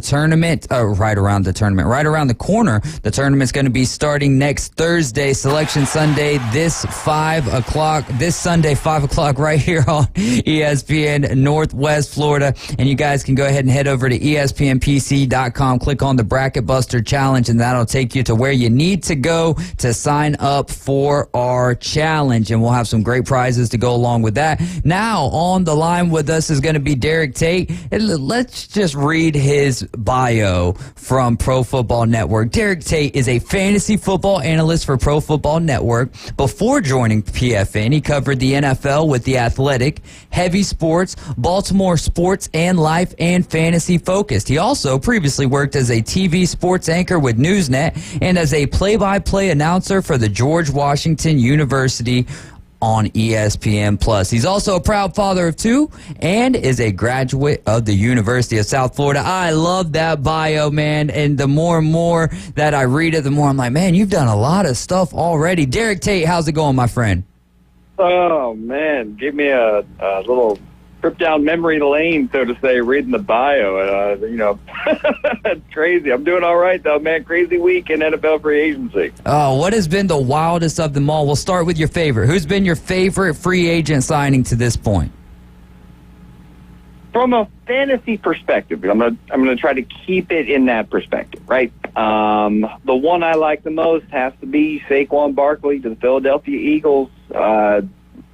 For a long time, we've just accepted that Saquon Barkley, a great running back talent, is just stuck in New York and that New York Giants offense led by Daniel Jones and so on and so forth. But now there's hope, right? Now he's playing behind one of the better offensive line units in the league. I know they got to address the center position because of Jason Kelsey, but still, I mean, you talk about DeAndre Swift having his best year of his career. It was part of the reason was because he had one of the highest yards before contact per attempt in the NFL, playing behind that Philadelphia offensive line. Now you put Saquon Barkley there, and I think we're going to see the best of Saquon Barkley over the next year or two while he's still kind of got some prime years left. I know he's going to have his touchdowns vultured from time to time by Jalen Hurts, the old tush-push, but there's going to be a lot more scoring opportunities in that Eagles offense, and I'm excited for Saquon. Right on, Derek. I totally agree with you. And, hey, man, I was even thinking about this the last couple of days with all the moves the Eagles have been making, dude. Like, maybe Jason Kelce actually comes back and decides, hey, Tom Brady, he took like 40 days and decided to come back, right? Maybe Kelce takes a month off and decides, the things are looking a lot better. Maybe I want to come back to my boys. So just a little wishful thinking, but we'll see what happens there. I don't know if you caught the show earlier. Me and David were talking about some stuff earlier. Preseason, you were really big on the Bears this past season. Didn't quite probably work out the way everybody was thinking, but they still, impressed by winning more games than, most people thought. What do you think? Do you think this year might be the year? Do you think they might, actually be better going into next season than this season? Or what says you? Well, you saw some of the improvements towards the end of last year, and, Justin Fields didn't, get injured in, I think it was like week 6 or something like that against the Minnesota Vikings, ended up missing a month because of dislocating his thumb. Maybe they sneak into the playoffs, and maybe they have a different conversation around Justin Fields. Unfortunately, the situation is the situation, and Fields hasn't played well enough to give him job security, but you start looking at the other pieces around him, Caveman Rick. Now you bring in Keenan Allen. Now you bring in DeAndre Swift. Now you're going to make Justin Fields really upset because now you're going to go ahead and draft a new quarterback when this is the best situation that he would have had offensively heading into any season in his NFL career with the Chicago Bears. But I do believe that offense is putting some proper pieces in place that are going to fit certain specific roles that I really like. Shane Waldron, the offensive coordinator now for the Chicago Bears, whether it is Justin Fields or what we think is going to be Caleb Williams there in Chicago, that offensive roster looks a lot more competent now, even with DeAndre Swift in the backfield as well, to hit the ground running, whether it is with Fields or whether it is with Caleb Williams. So, yeah, I do expect them to compete in the NFC North, probably for a wild card position because the Green Bay Packers and Detroit Lions are pretty well squared away heading into next season. But the Bears, I think, are going to make a little bit of noise this year. Are you surprised with all of the quarterback movement that we've had that Justin Fields has not been dealt yet to this point? It's hard to know. I would say Ryan Poles probably was his asking price was probably too high. He probably expected a bigger market for Justin Fields than there really was. And the real unfortunate part for Fields and for really the Bears, if they wanted to move off of Fields and they knew they were going to take a quarterback in this upcoming draft, then I would have assumed they would have gotten the most for him if they would have traded him prior to the start of free agency, because now Russell Wilson finds a new home. Kirk Cousins finds a new home. Heck, even Sam Darnold and Gardner Minshew find new homes. And you start looking at the teams that are in a market. You start looking around and the market's dried up. So, you have the 3 teams at the top of the draft, one of which Fields plays for, and the other 2 are probably going to spend a pick on another quarterback in this draft. And the market's just not there. So I think the Bears probably missed their opportunity to get the most out of a trade. I still see one happening, but I just think that they probably could have gotten a little bit more if they would have settled for whatever that price tag was heading into prior free agent starting.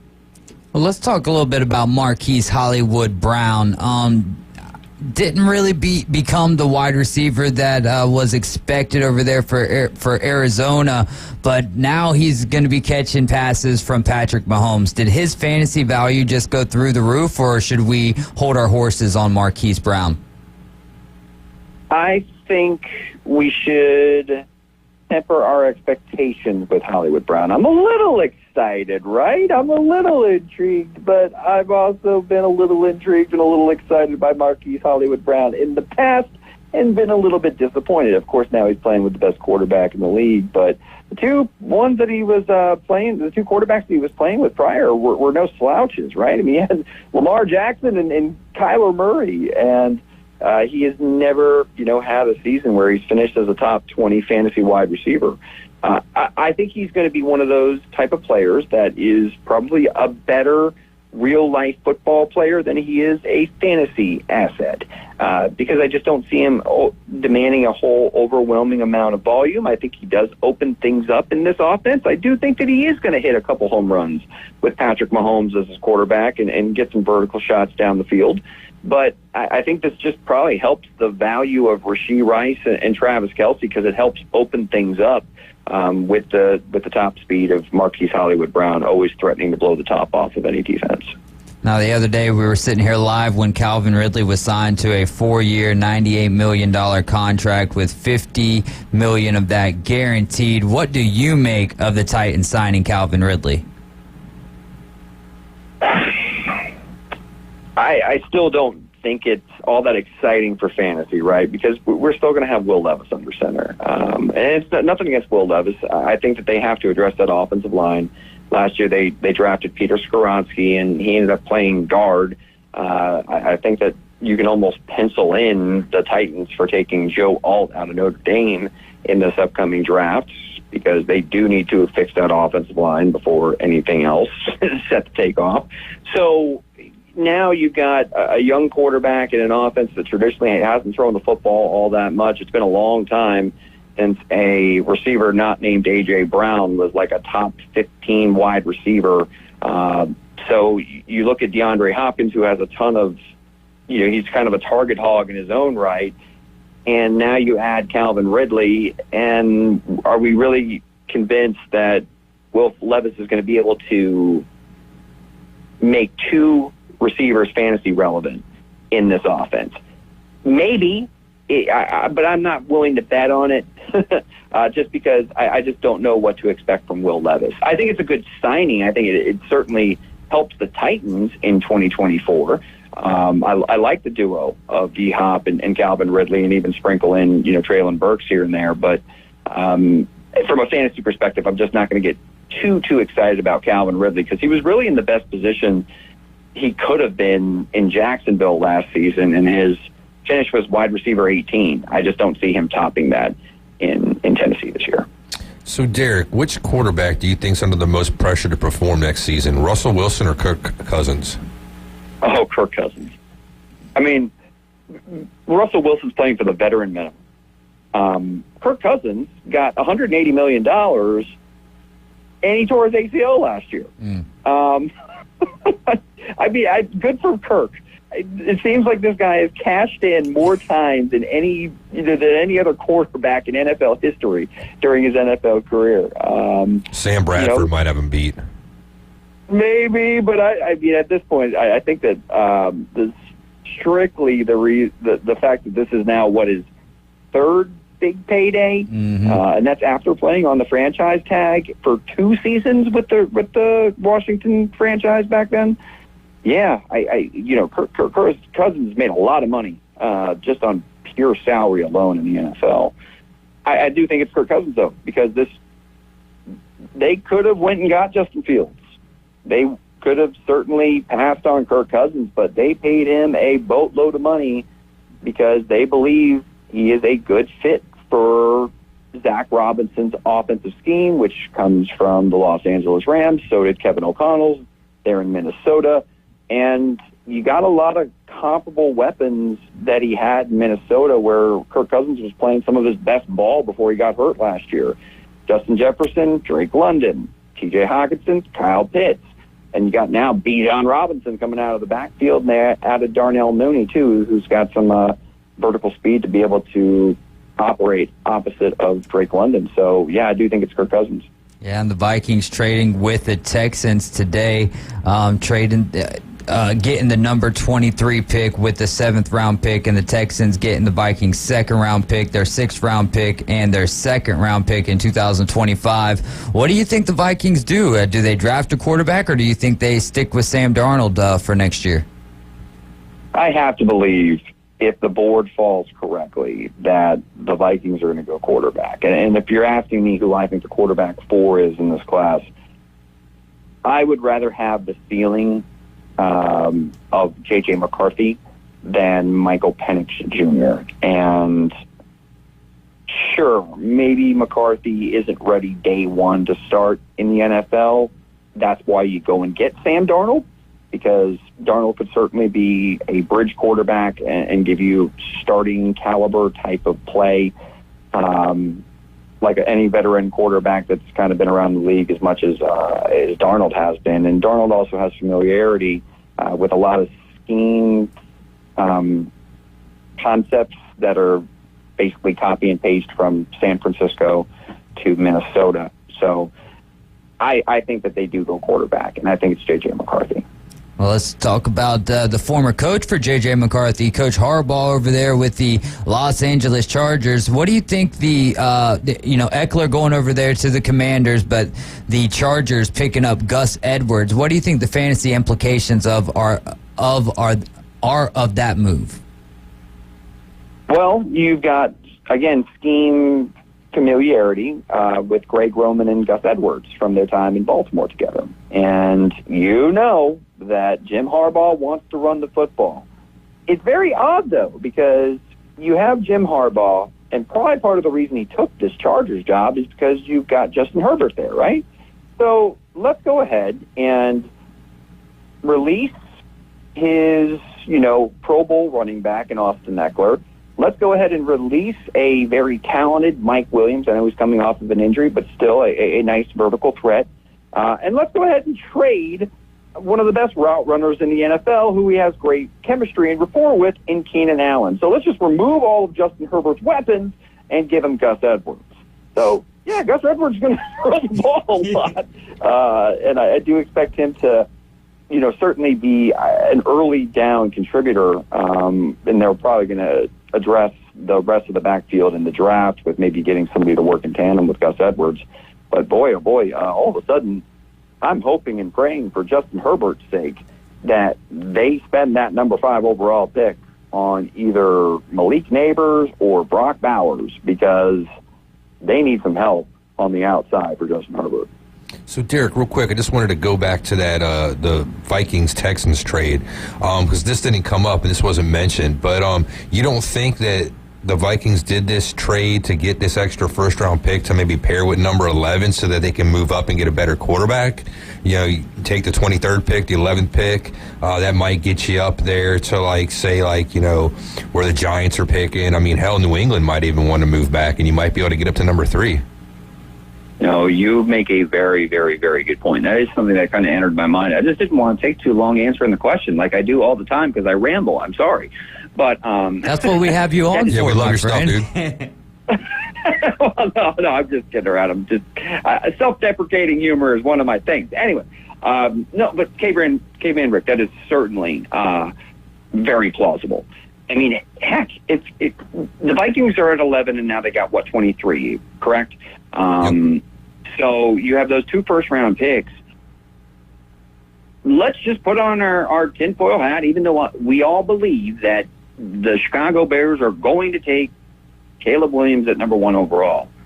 If you're the Bears and you already have the number 9 pick and you've just addressed the wide receiver position so you don't feel like you have to take Marvin Harrison Jr. To kind of round out the rest of that receiver group, do you consider taking the number 11 and number 23 pick to move back 10 spots and continue to build out the rest of the roster? Personally, I think they should build around Justin Fields. I understand Caleb Williams is a better quarterback prospect coming out of the draft, but if you ask me, Fields has still got plenty of potential, and the idea to be able to build around that is very enticing. Who do you think has had or for you, what's been the most puzzling free agent signing to this point? Tony Pollard. Yes. Yes. Yeah, I mean, I'm sorry. I know you're a Titans fan. Oh, it's okay. Man, I really like Tajay Spears. I want to see more of him. And I'm not saying he's not going to be involved, But Tony Pollard had, 60 red zone carries last year and finished as the running back 14? Like, his situation was tailor-made for fantasy greatness, and he was disappointing. And now you're the Titans, and you go and get him a 3-year deal? Like, it's no offense to Tony Pollard. Tony Pollard's a good player, and he's had a very good NFL career. Not a great one, but a good one. Maybe if he's in a complimentary role, I'd like it a little bit more. But I want to see more of Tajay Spears. I don't know about you. I really like this kid. And I just hope that, Tony Pollard's contract and clout as a free agent coming in with the dollars that he's earned via the contract doesn't limit the development or exposure or touches that I was hoping to see from Tajay Spears. And not to mention, I just think that they have other places on the roster that they could have spent money on because, again, I like Spears. But, yeah, that one kind of confused me. All right, so Derek, this was one to just lost what I was going to ask you, man. Jeez, that a break. Well, while you just think on that while I keep conversating about these Tennessee Titans, because I'm right there with you, Derek. I was so. Go ahead. Oh, I'm sorry. Yeah, the move that didn't happen. Which team do you think that should have made a move here in free agency that's still sitting on their hands and hasn't done squat? Dallas Cowboys. Exactly. That's what I said a couple days ago. Dallas Cowboys. And look, they lost Dorrance Armstrong. They lost their center, both to the Washington Commanders in the division with trailing Dan Quinn over there. But and look, if you don't want to pay Tony Pollard, okay, that's fine. But right now, I think the only running back on the roster under contract is Deuce Vaughn, and I like Deuce. But I mean, unless you plan on him having like a Kyron Williams type season. I really think that you missed the boat on trying to go and get Derrick Henry. Like, I really think that Derrick Henry would have been a great fit for the Dallas Cowboys to complement what they had last year in the red zone. You're telling me that if you give Derrick Henry 60 carries in the red zone, what's he going to convert those into? I just that's the one that is surprising because Jerry Jones, you feel like you're close, yet you got smacked in the mouth in your own building by the Green Bay Packers in an early exit, and then you enter into free agency and you don't really do anything. So, like, do you feel like you're that close to where you don't have to do anything? You can just sit on your hands and just ride it out. We'll just address everything through the draft. I mean, okay, but I don't know. The Dallas Cowboys' lack of activity is certainly one that stood out to me. Great answer. And not even just that, though, but you're also getting $30 million extra this year. So the fact that they haven't done anything with that of note anyways is wild. And I agree with you. As much as I hate to say it, Derrick Henry over there in Dallas would have been a great thing. I'm glad that he went to Baltimore, though. I wanted to see him with a contender. And I think that with the Dallas Cowboys and their track record in the playoffs, yes, there could be a contender, but I don't know if they're contending for anything more than the NFC Championship, and that could be the same very well statement or sentiment with the Baltimore Ravens. But I think that with the addition of Derrick Henry over there, and then having an electric quarterback like Lamar Jackson, when it comes down to the zone reads and when it comes down to the red zone, as you mentioned, they're going to be tough to deal with. Yeah, the type of the brand of football that the Baltimore Ravens want to play. Like, yes, did they get a little bit more explosive and exciting and vertical in the passing game last year with, Zay Flowers, Odell Beckham Jr., and Todd Monken opening up the playbook a bit? Yeah, absolutely. But they're in that AFC North, and that AFC North plays a physical brand of football. And what better running back to have to be able to complement everything that Lamar Jackson gives you as a runner than Derrick Henry in that division getting downhill behind that offensive line. I think it's a match made in heaven.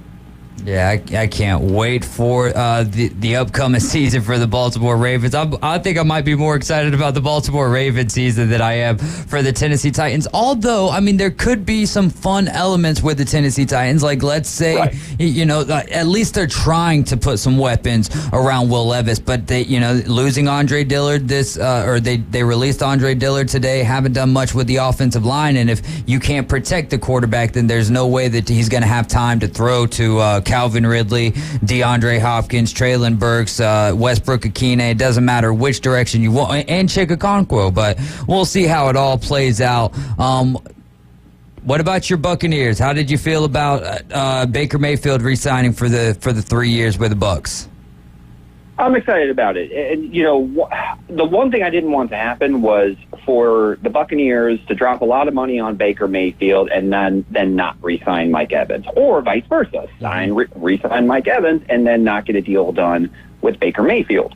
So the fact that you brought them both back, I know that it was pricey and everything, but if you truly believe in what you saw last year in the Bucs moving in the right direction towards the end of the year, which I thought, even though they limped into the playoffs, their performances against Philadelphia and even against Detroit were very encouraging. And two big reasons why: Baker Mayfield and Mike Evans. I think you have to bring back that core.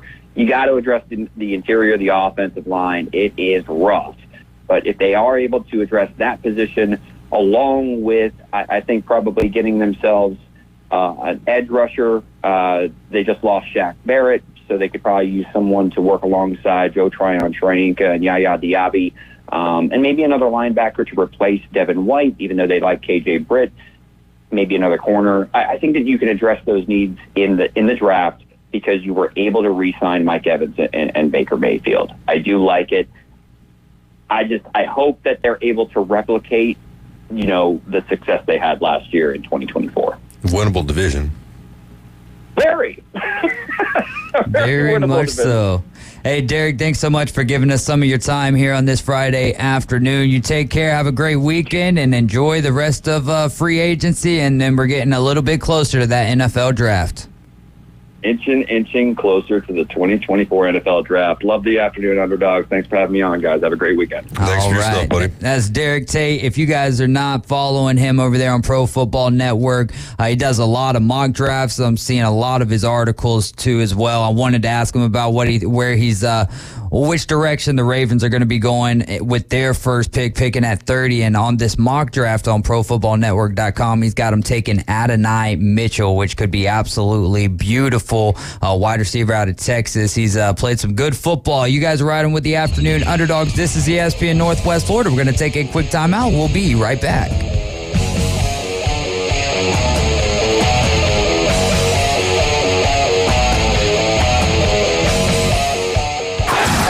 The ESPN Northwest Florida Big Bracket Challenge. March Madness is incoming, and for the most bracket-busting fun, we've got you covered. This Sunday, find out who is going to the big dance. Selection Sunday coverage starts at 5. Then, fill out your bracket by going to ESPNPC.com and clicking Big Bracket Challenge. Free to play, and you can win cash and prizes from your home for March Madness. It's ESPN Northwest Florida. Good evening. This is Joanna on ESPN Northwest Florida with Friday's weather forecast. A variety of slight fog and a likelihood of thunderstorms tonight with a low near 66 and a wind 3 to 7 miles per hour. A mixture of slight fog and mostly clouds tomorrow morning and a temperature of 74. About the same in the afternoon and evening around 77 with some sun. This forecast is brought to you by Earthworks of Northwest Florida. Thank you for tuning into ESPN Northwest Florida. Rely on it. Hey folks, Chris Kramer with Bill Kramer GM. And the best place to listen to the Inside Drive with Ryan Mulvey is inside a brand new vehicle from Bill Kramer GM.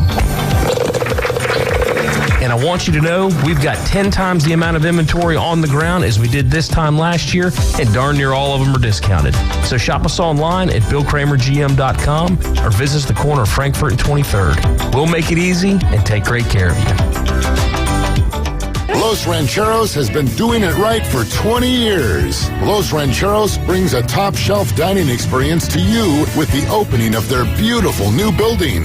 Watch all college and pro games on Los Rancheros' 14 large-screen TVs with great drink specials daily from 2 to 5 and during all the games. Los Rancheros, the place for live sports and great food on 23rd Street between Jenks and Harrison. Now back to the Afternoon Underdogs. This 53-man roster is stupid. Where it's halftime all the time. Raise the rosters, you cheapskate owners, and get that done now. The Afternoon Underdogs. ESPN Northwest Florida. Great stuff there from Derek Tate. As always, can always count on him to help us through his segment, especially when we're talking NFL. Something we talk a lot about here on the Afternoon Underdogs, but always a great time to have Derek Tate on with us. He's doing such a phenomenal job over there at ProFootballNetwork.com. I enjoy being able to read his mock drafts. And excited, man. Who is there one player that you want the Philadelphia Eagles to land here in this draft? In the draft, I gotta say no. I don't think they need to like target any one player. I guess specifically, just take the best player when we're drafting. Unless like Howie Roseman's got a plan where we're going to make a move and go after somebody in free agency, or not free agency, but before the draft or during the draft, kind of like how we got A.J. Brown a couple years ago. We do have, I believe it's like 3 picks in the first 52 or something like that, which is pretty good. You probably get some more when you or lose some by gaining another player. Maybe so like I said, there's potential there for us making a move. So as long as we're sound in what we're doing and we don't do anything just just to make a move or anything just kind of dumb, I'm cool with it. For me, with the Titans getting Calvin Ridley, I think that everything needs to be focused around either the offensive line or there's a chance that Chase Young might sign with the Titans. That would be great for the edge rush position to be on the opposite side of Jeffrey Simmons there. But I think it needs to be offensive line. A lot of talk has been around Joe Alt out of Notre Dame. So I think that has got to be of the first and foremost, because even if you build up the offensive and the defensive line, then if your quarterback doesn't work out, because Will Levis is going to get at least this year and next year more than likely.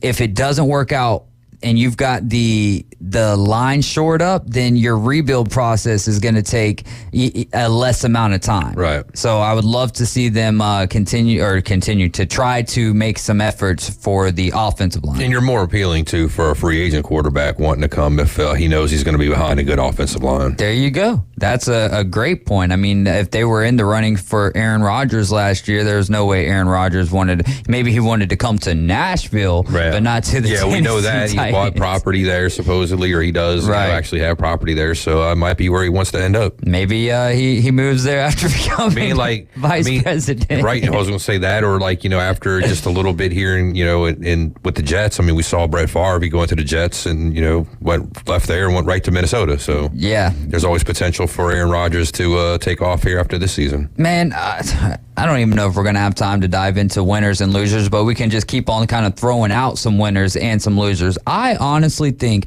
that the Kansas City Chiefs, that move with Marquise Hollywood Brown. Now, I love Derek's position on it, and I think that's closer to reality than where I'm at with it. But I think that we're going to see Marquise Hollywood Brown become a big part of that Chiefs offense next year if he has the hands. Now, a lot of us thought the same thing about Kadarius Toney, though, right? Yeah. And it just didn't work out. So that could be the same thing. But if Hollywood Brown buys into this, we saw him at Oklahoma. He's made some good catches over there with Arizona, but he's going to have a much more accurate quarterback, especially at putting you in positions to succeed after the catch. Right. Well, I mean, he just had Lamar Jackson, so it's not like he had a bad quarterback either, though. So, yeah.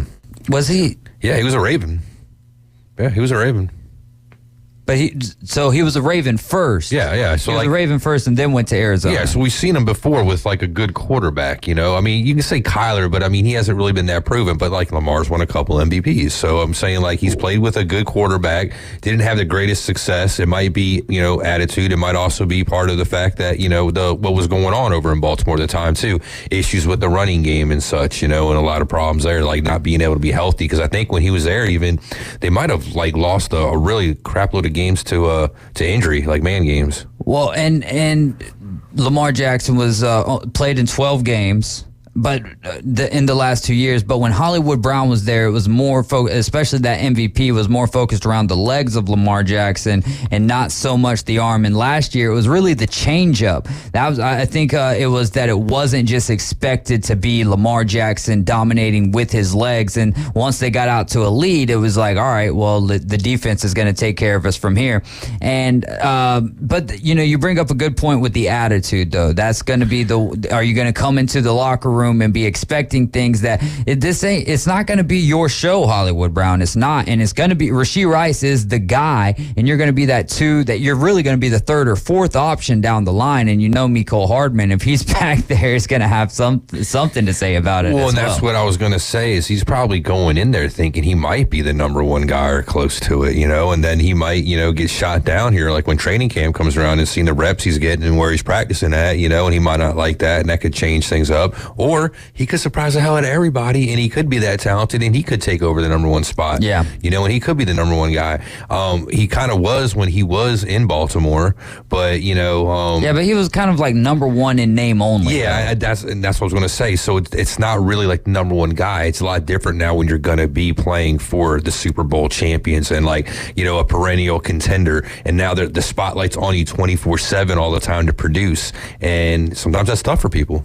And no one's going to be the number one guy outside of Travis Kelce, right? Like that, right. And that's something that we saw that the Chiefs were very successful with last year, was kind of spreading the ball around. And what was the dominating headline of the Chiefs throughout the regular season? Almost Taylor Swift. Okay, yes, 100% that. 100% that. When it came down to the football field was the drops by the wide receivers. Yeah. And so, they had to spread the love around. So, but my hot take is going to be Marquise Hollywood Brown is going to have a resurgent season next year. I think that's going to be huge. Another thing that Derek Tate was talking about was with the Chargers. What do you think is going on with removing all of? Now, I know that they needed to get rid of some salary to become cap compliant. They did that, but now there's no Mike Williams. There's no Keenan Allen, and the guys, when healthy, were a heck of a tandem. Now it's going to be left up to Quentin Johnston out of TCU to see if he's the guy outside of them making a splash in the draft and landing someone decent for Herbert to throw to. Yeah, well, I was about to say, it's a deep wide receiver draft. You can get a lot of wide receivers there, so they can, get a few and see what happens there. There's still time to make trades and, do something. I'm just thinking, Harbaugh's he's a quirky kind of a guy, and he's taking over that team. And if he doesn't like, the makeup of your mind or how your head works or how you think or your work ethic or just whatever it is, he's not going to be afraid to ship you off and say, see you later. We're going to go a different route.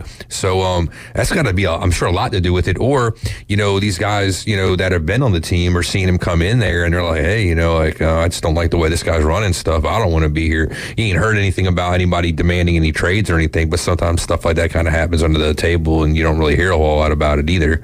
Or if they know they're going to be a malcontent, just, hey, cut the ties now and move on. We've talked a lot about the Dallas Cowboys. Not a lot, but we've mentioned Dallas Cowboys kind of sitting on their hands, not doing anything. Well, another team who it hasn't done very much, the Denver Broncos have been very quiet in this free agency period as well. Jerry Jeudy. Yeah, but they haven't made any additions. Yeah, no additions. So, I don't know. They spent a lot of money. They're eating all this Russ dead money now that they have to. Maybe they're having to eat crow. And maybe the Waltons are saying maybe we're going to take a season here, try to, figure things out again. We went the wrong way and try to, do it the right way. There's really no quick fix. It's very seldom you see that. You did see the Rams a handful of years ago kind of go all in, shuffle some stuff around and kind of make a run. But yeah, in the NFL, it's kind of tough to do just to rebuild or reload after one season and just have a big turnaround. How about Ryan Tannehill not being signed to this point? I don't think that is necessarily surprising. He'll get a job. I think what'll happen is somebody will get hurt during training camp. There'll be an injury, something will happen, and then, somebody will be needed. And actually, it'll probably, to his benefit, he'll probably get overpaid at that point in time, potentially, There you go. Were you think that was a good move by the Bucs, as Derek Tate was saying about Baker Mayfield? Oh, definitely. I mean, like I said, it's a winnable division. You got Mike Evans. It worked out so far. I mean, what were your other options, too? If you didn't sign him, re-sign him. Ryan Tannehill. That, or are we going to go out and, try to get, a Justin Fields and make a move? I don't even know if they have the capital to do that. So, I mean, basically, you're kind of handcuffed in a way, I mean, there wasn't a whole lot out there available. So, yeah, unless, they were going to draft one or do something like that, too. I mean, there's a, decent amount of quarterbacks out there. And even if they weren't in a position where they could get one falling to them, they might have something where they can move up. But I think it was pretty solid. Who's been your biggest winner overall?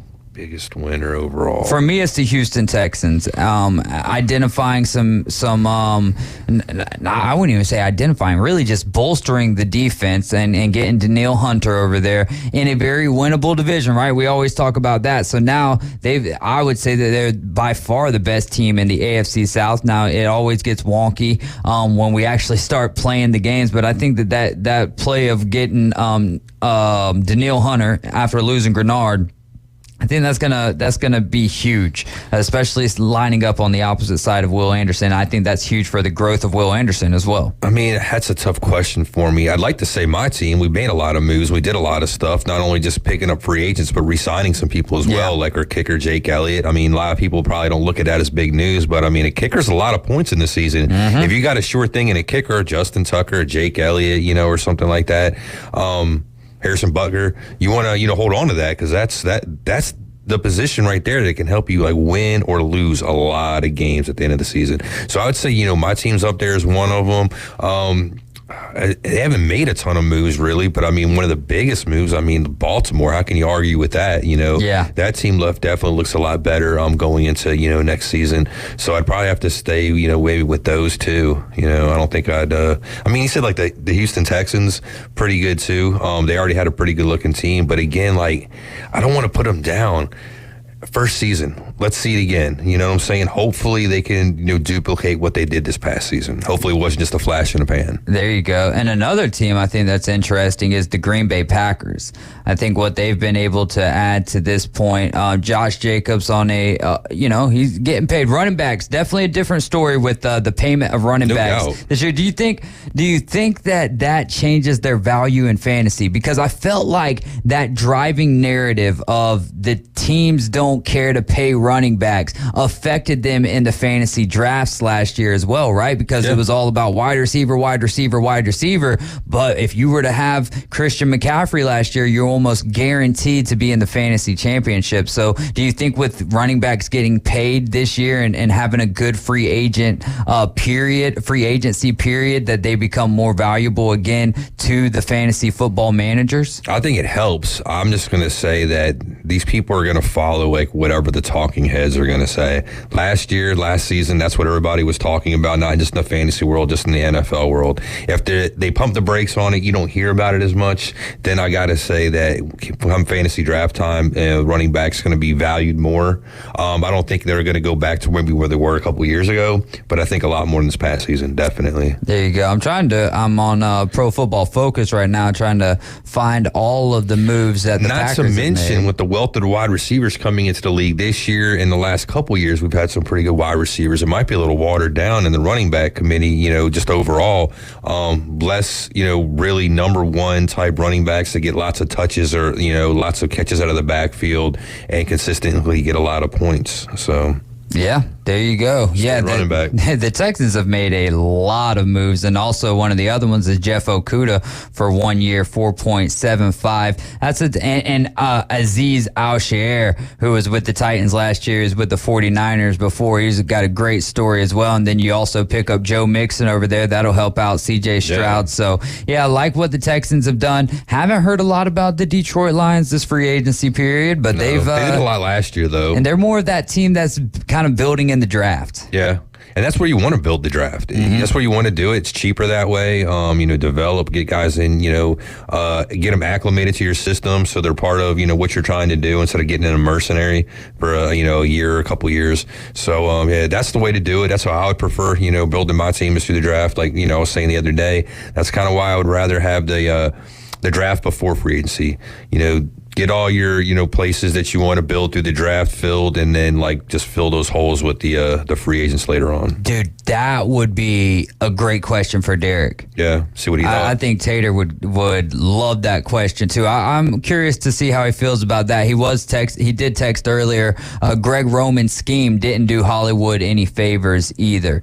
So I wonder how that would have worked out had Hollywood Brown been on the Ravens underneath Todd Monken. But yeah, Zay Flowers had himself a heck of a year last year. Hopefully he grows up. Yeah, there you go. And maybe he gets some stickier gloves to that angle as well. You guys are riding along with the Afternoon Underdogs. It's our final segment of the week. When we return, give us a call or text 850-215-6290. ESPN Northwest Florida presents Wrestling Against Cancer, number 9. Saturday, April 27th at Bayhaven Charter Academy. In the main event, it's a tag team showdown with Exodus versus Mike Steele and Mr. 850. Then, Kelly Mann and Kelly Clark in the Wrestling Against Cancer Championship bout. Plus, exciting women's wrestling. Doors open at 5:30. Bell time 6:30. For more information, ESPNPC.com. Good evening. This is Joanna on ESPN Northwest Florida with Friday's weather forecast. A variety of slight fog and a likelihood of thunderstorms tonight with a low near 66 and a wind 3 to 7 miles per hour. A mixture of slight fog and mostly clouds tomorrow morning and a temperature of 74. About the same in the afternoon and evening around 77 with some sun. This forecast is brought to you by Earthworks of Northwest Florida. Thank you for tuning into ESPN Northwest Florida. Rely on it. Are you tired of hearing 2 weeks when you call to get your boat worked on? Hey folks, it's Chris Kramer with Kramer Marine and Outdoor, and we'll get you in and back out on the water as quick as possible. We're a full-line Yamaha outboard dealer and Suzuki outboard dealer, and we have master-trained certified mechanics on site. So if it's just an annual service, electronics install, trolling motor install, or all the way up to a full repower, we can take care of you. So stop by and see us in the corner of Frankfurt and 23rd next to Bill Kramer GM, or call us at 850-851-0453. Are you hungry for authentic Mexican cuisine? Then come to El Rodeo Tequila Bar and Grill, where we serve up the freshest, most flavorful dishes on the beach. El Rodeo Tequila Bar and Grill, a great location, comfortable atmosphere, and happy hour from 3 to 7. Buy one, get one free, regular margaritas and 12-ounce house drafts. And you're going to love their lunch specials Monday through Friday from 11 to 3. Plus, live music Wednesdays and Saturdays starting at 5:30. El Rodeo Tequila Bar and Grill, Thomas Drive, across from the Navy base. ESPN Northwest Florida. The NCAA Men's Basketball Championship Tournament plays here. And that'll do it! The Knights have slain the Dragon! Exclusively on ESPN Northwest Florida. It's our final segment of the day. Right after the Afternoon Underdogs, we're going to get you out there to the ACC semifinal coverage. Tip-off at 6 o'clock. You've got Pittsburgh and North Carolina. North Carolina is a 7.5-point favorite. Then following that game, it'll be North Carolina State and Virginia. And the winners will play tomorrow night right here on ESPN Northwest Florida. Our coverage will start for that game at 7 p.m. I believe they're tipping tomorrow night at 7:30. Tomorrow morning, 11:45, you're going to have the SEC semifinals. We've had Auburn already moving on there. They took care of business today against South Carolina, 86-55. Mississippi State beat Tennessee, 73-56. So you've got Texas A&M taking on Kentucky tonight at 6, and then Florida and Alabama tonight at 8:30. And then we'll have the semifinals tomorrow, championship Sunday at 11:45. Coverage starts 12 p.m. for the tip-off, and then wrapping up the evening Sunday night, it is going to be Selection Sunday. That starts at 5 o'clock. o'clock. It'll end at 8 o'clock. Make sure you get over to ESPNPC.com. Click on the Bracket Buster Challenge, and that'll get you into our group for our Bracket Buster Challenge. We'll have some great prizes there. It's always fun. I think we have got around 20 people already in it. Let's try to get that thing up to 100. So we'll be promoting it very heavily Monday, Tuesday, and Wednesday. We will be airing both of the first 4 games on Tuesday and Wednesday. We'll have some double headers there. And then the brackets will lock by about 11 a.m. Thursday morning. I cannot wait to make some picks, man, and just sit there Thursday and kind of veg out on basketball. Yeah, it's what a lot of people do this time of year, right? And a lot of money's being bet, and you'll start hearing, too, next week about how was it the Wednesday, I guess, the day before it all starts is like the number one day for people getting vasectomies. That way they can be out of work for a couple of days and they can just sit around and watch basketball.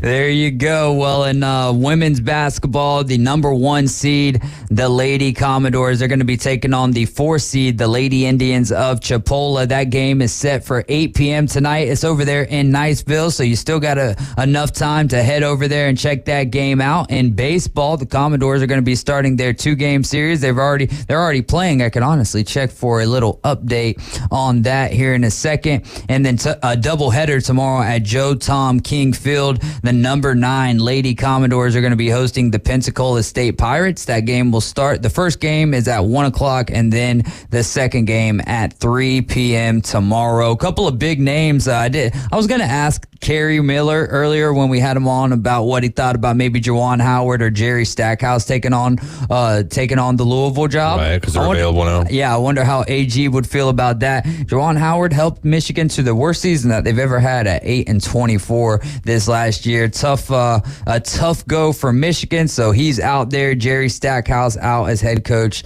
at Vanderbilt. It was interesting what Kerry was talking about Bruce Pearl maybe being an option. Yeah. And I didn't think about that, but I mean, Louisville being a blue blood school, it's a big, time, school. I mean, he has had a lot of success with Auburn, and he's pumped that, program up a bunch. But since it's like, it's a football school. Right. It's not a basketball school. So maybe he wants to make the jump and go someplace where, basketball's it. They're like, the number 1 show in town, basically, and do that. Yeah, and we've heard AG, he was mentioning Scott Drew, the head coach of Baylor over there. I wouldn't be surprised at all if Nate Oates, if they were to, I think there's a lot of coaches out there who are at football schools, if you will, and would have the opportunity to go to a place like Louisville, and then you revive Louisville. Louisville is different if you're stepping in, if you're like Shire over there at Duke and you're having to fill in for Coach K. It's like Kalen DeVore. You can't win. Yeah, exactly. It's like Kalen DeVore filling in for Saban. If you're not going undefeated each year. And right now, Shire really can't win. The teams aren't looking that great under him either, though, so. And he's a great recruiter as well. He's getting the players in over there, but maybe, are they playing soft because their head coach is soft? It like could that? be, because I was thinking, man, Coach K, man, tyrant. So I'm sure he's like, getting the best out of people because they know if you ain't giving it, he ain't going to put you out there, and maybe that's it. Yeah, there you go.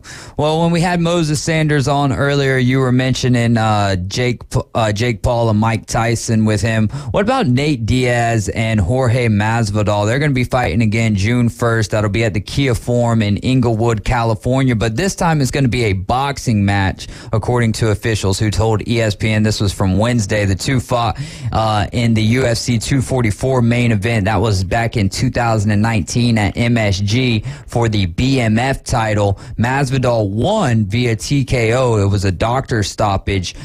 This is going to be a 10-round boxing match at 175 pounds. Are these more of the type of bouts that you would be intrigued by? I don't want to see this garbage. I'm done with this. You're done with this? Yeah, I'm done with these exhibition money grab fights with these guys. I mean, like, they fought 5 years ago for the BMF belt. It was a good fight, Now they're just going to box. Get the hell out of here, man. I want to see some real fighting, like, we were talking about earlier. Blood, pain, violence. This isn't going to be that. This is going to be a couple of guys, just sparring with one another so they can get a paycheck, I think, at the end of it all. I don't think that they like each other very much. You can not like somebody and still like kind of not go all out and take it easy. I mean, they might go full, boxing and all this, but when I see stuff like this, when you're stepping out of like your niche, if you will, and what you typically do, and you're doing something on the side like this, to me, that just screams that, it's an exhibition, it's for show, it's a spectacle, and it's not like, it's not for real. It's not, it doesn't have any meaning. You're not playing for really anything, What are they fighting for? For the BMF title. This isn't what the BMF is about. Yeah, if you watch UFC, and what have you, the BMF belt has nothing to do with a couple of guys boxing like that. It has to do with really being a BMF. It's going to be called Last Man Standing. I do wonder why they didn't try to make this happen in the UFC. Like, I wonder if this is a Diaz not being with the UFC, because Masvidal is still under contract with the UFC, so the UFC let him be involved that with this particular match. That should tell you something, too, because if he was really in danger of getting hurt or getting screwed up where he couldn't fight for the UFC anymore, they probably wouldn't let him do it. Yeah. Oh, I had forgot that Nate Diaz... or that, yeah. I mean, seriously, no, I'm saying I forgot that Diaz fought Jake Paul. No, I was going back to is this something like you're, curious to see? Like even the Tyson Jake Paul thing. I want to see Tyson knock Jake Paul the hell out is what I want to see, but I know it's probably not going to happen. I'm way more intrigued by this one than the Jake Paul Tyson one. I'm not even at all intrigued. This is more real, where you have two fighters that are more equal standings and stuff going at it one with one another. It's 10 rounds at 175 pounds. I know that these guys don't like each other, so that's why I can find a little bit of reality into it. But I am curious as to why are they going into boxing? But I think one of the reasons is because Nate Diaz getting into boxing, and Masvidal's like, well, I can get whichever they really don't want to get hurt and they really don't want to fight. Not very well. I think if they really wanted to, then just go into the octagon and finish it that way. Well, the Jake Paul and Mike Tyson fight, they're going to be using 14-ounce gloves. That's kind of cool.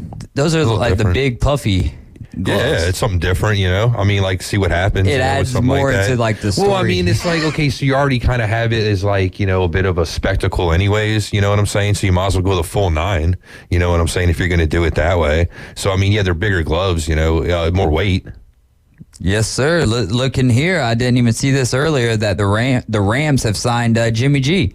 They've got Garoppolo coming over there to back up Stafford. Man, with the news today, though, and the Cowboys have released Leighton Vander Esch and Michael Gallup. But bringing up more money for what? They're going to save it, man. They're going to save it. Dak Prescott. They're going to give him like $70 million a year, not be able to do nothing afterwards. And hey, let's do it. I'm all about it. Oh, man. Yeah, that is, it is just wild seeing them sit on their hands like that. But, back to Jimmy G and not to Jimmy G, but to the Rams.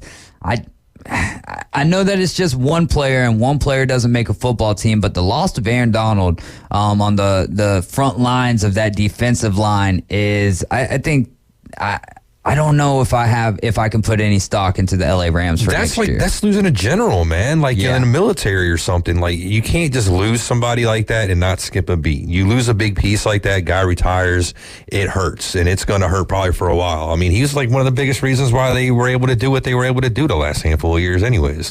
Without him, I mean, did they win the Super Bowl? Probably not. Did they even get there? Probably not. They didn't even get there the first time when they lost to the Patriots. Mm-hmm.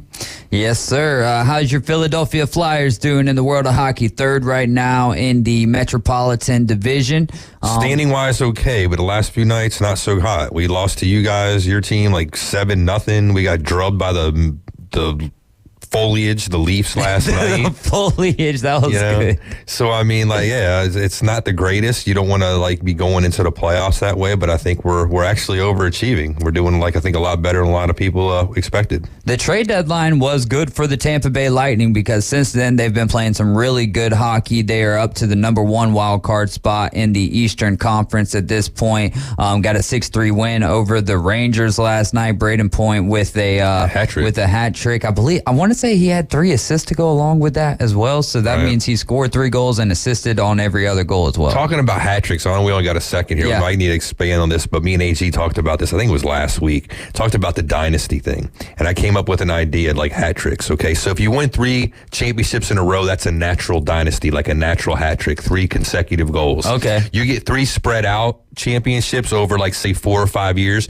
You can call it still a hat trick or like a dynasty. Maybe come up with a clever name for it that kind of fits the bill, kind of like with a hat trick. They got like a natural dynasty and a dynasty, maybe like that. You can go that route. Well, because I mean it's the same thing, and I love that though. I love that, especially because you're very strict on your synopsis of what a dynasty is. I think some people out there, myself included, are a little more loose with it at the rate that people are winning championships these days. But a dynasty is supposed to be something special, just like a hat trick is special. So when you score 3 in a row, it's natural. When you win 3 in a row, that's a natural dynasty. And when you don't win, if you win 3 out of 5 years or so, it's a dynasty, but it's just not as natural. I'm going to push for it. I like that, man. You get you a t-shirt and you never know where that'll go. You never know.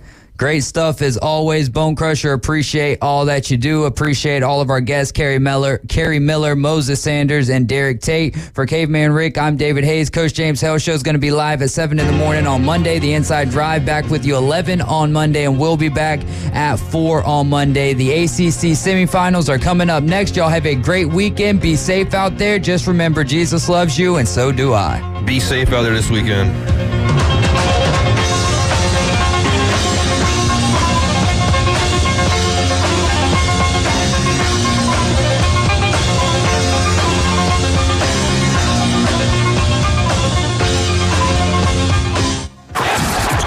ESPN Northwest Florida Big Bracket Challenge.